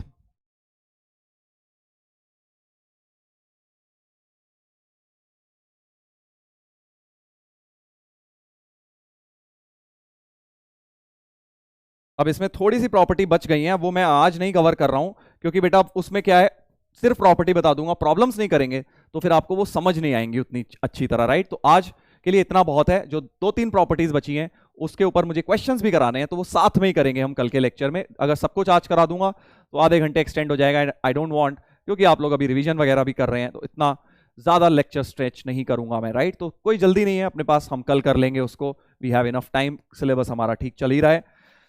चलिए तो इसके साथ हम कंक्लूड करते हैं। अब ये बार बार बोल रहा हूं बेटा, ये अभी खत्म नहीं हुआ है एसटीपी। एसटीपी तो अभी शुरू हुआ है, अभी तो मैंने आपको बस उसके फंडामेंटल्स बताए हैं, उसके ऊपर क्वेश्चंस भी एक ही कराया है।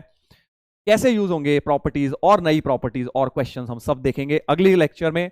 आज बेटा आपको क्या करना है, टीपीपी नंबर 2 करनी है, जिसमें मेजरली मैं आपको cross product and linear combination के बारे में क्वेश्चन दूंगा, तो वो आप कर लीजिएगा। एंड नेक्स्ट लेक्चर में फिर मॉड्यूल में आपको होमवर्क दूंगा मैं, राइट? चलिए तो बच्चों एंड आ गया अपने लेक्चर का। आई होप आप लोगों ने एंजॉय किया आज का लेक्चर, समझ आया आपको कॉन्सेप्चुअल क्लैरिटी, जो आप कहीं छोटे छोटे पॉइंट्स पे मिस कर रहे होंगे कहीं पहले अगर, तो वो आपको समझ आई होंगी। हो सकता है कुछ चीजें लर्न करके हम बैठ जाते हैं ना कई बार, उसका मीनिंग समझ आया होगा आज एसटीपी में हमने जो डिस्कस किया। अब बच्चों इसको बहुत इंपॉर्टेंट है, वेक्टर्स में अगला लेक्चर बहुत इंपॉर्टेंट होने वाला है, तो अगले लेक्चर में हम एसटीपी को तो खत्म करेंगे ही, वेक्टर ट्रिपल प्रोडक्ट भी शुरू करेंगे। इस पे बहुत क्वेश्चंस आते हैं, तो पीवाईक्यूज वगैरह आज थोड़े कम ही लिए मैंने, जो नीचे रह गए 4-5 लेने थे आज, कल के लेक्चर में हम स्टार्टिंग में वहां से कर लेंगे उसको, राइट? चलिए तो ऑन दैट नोट बच्चों, thank you so much, have a nice day, enjoy.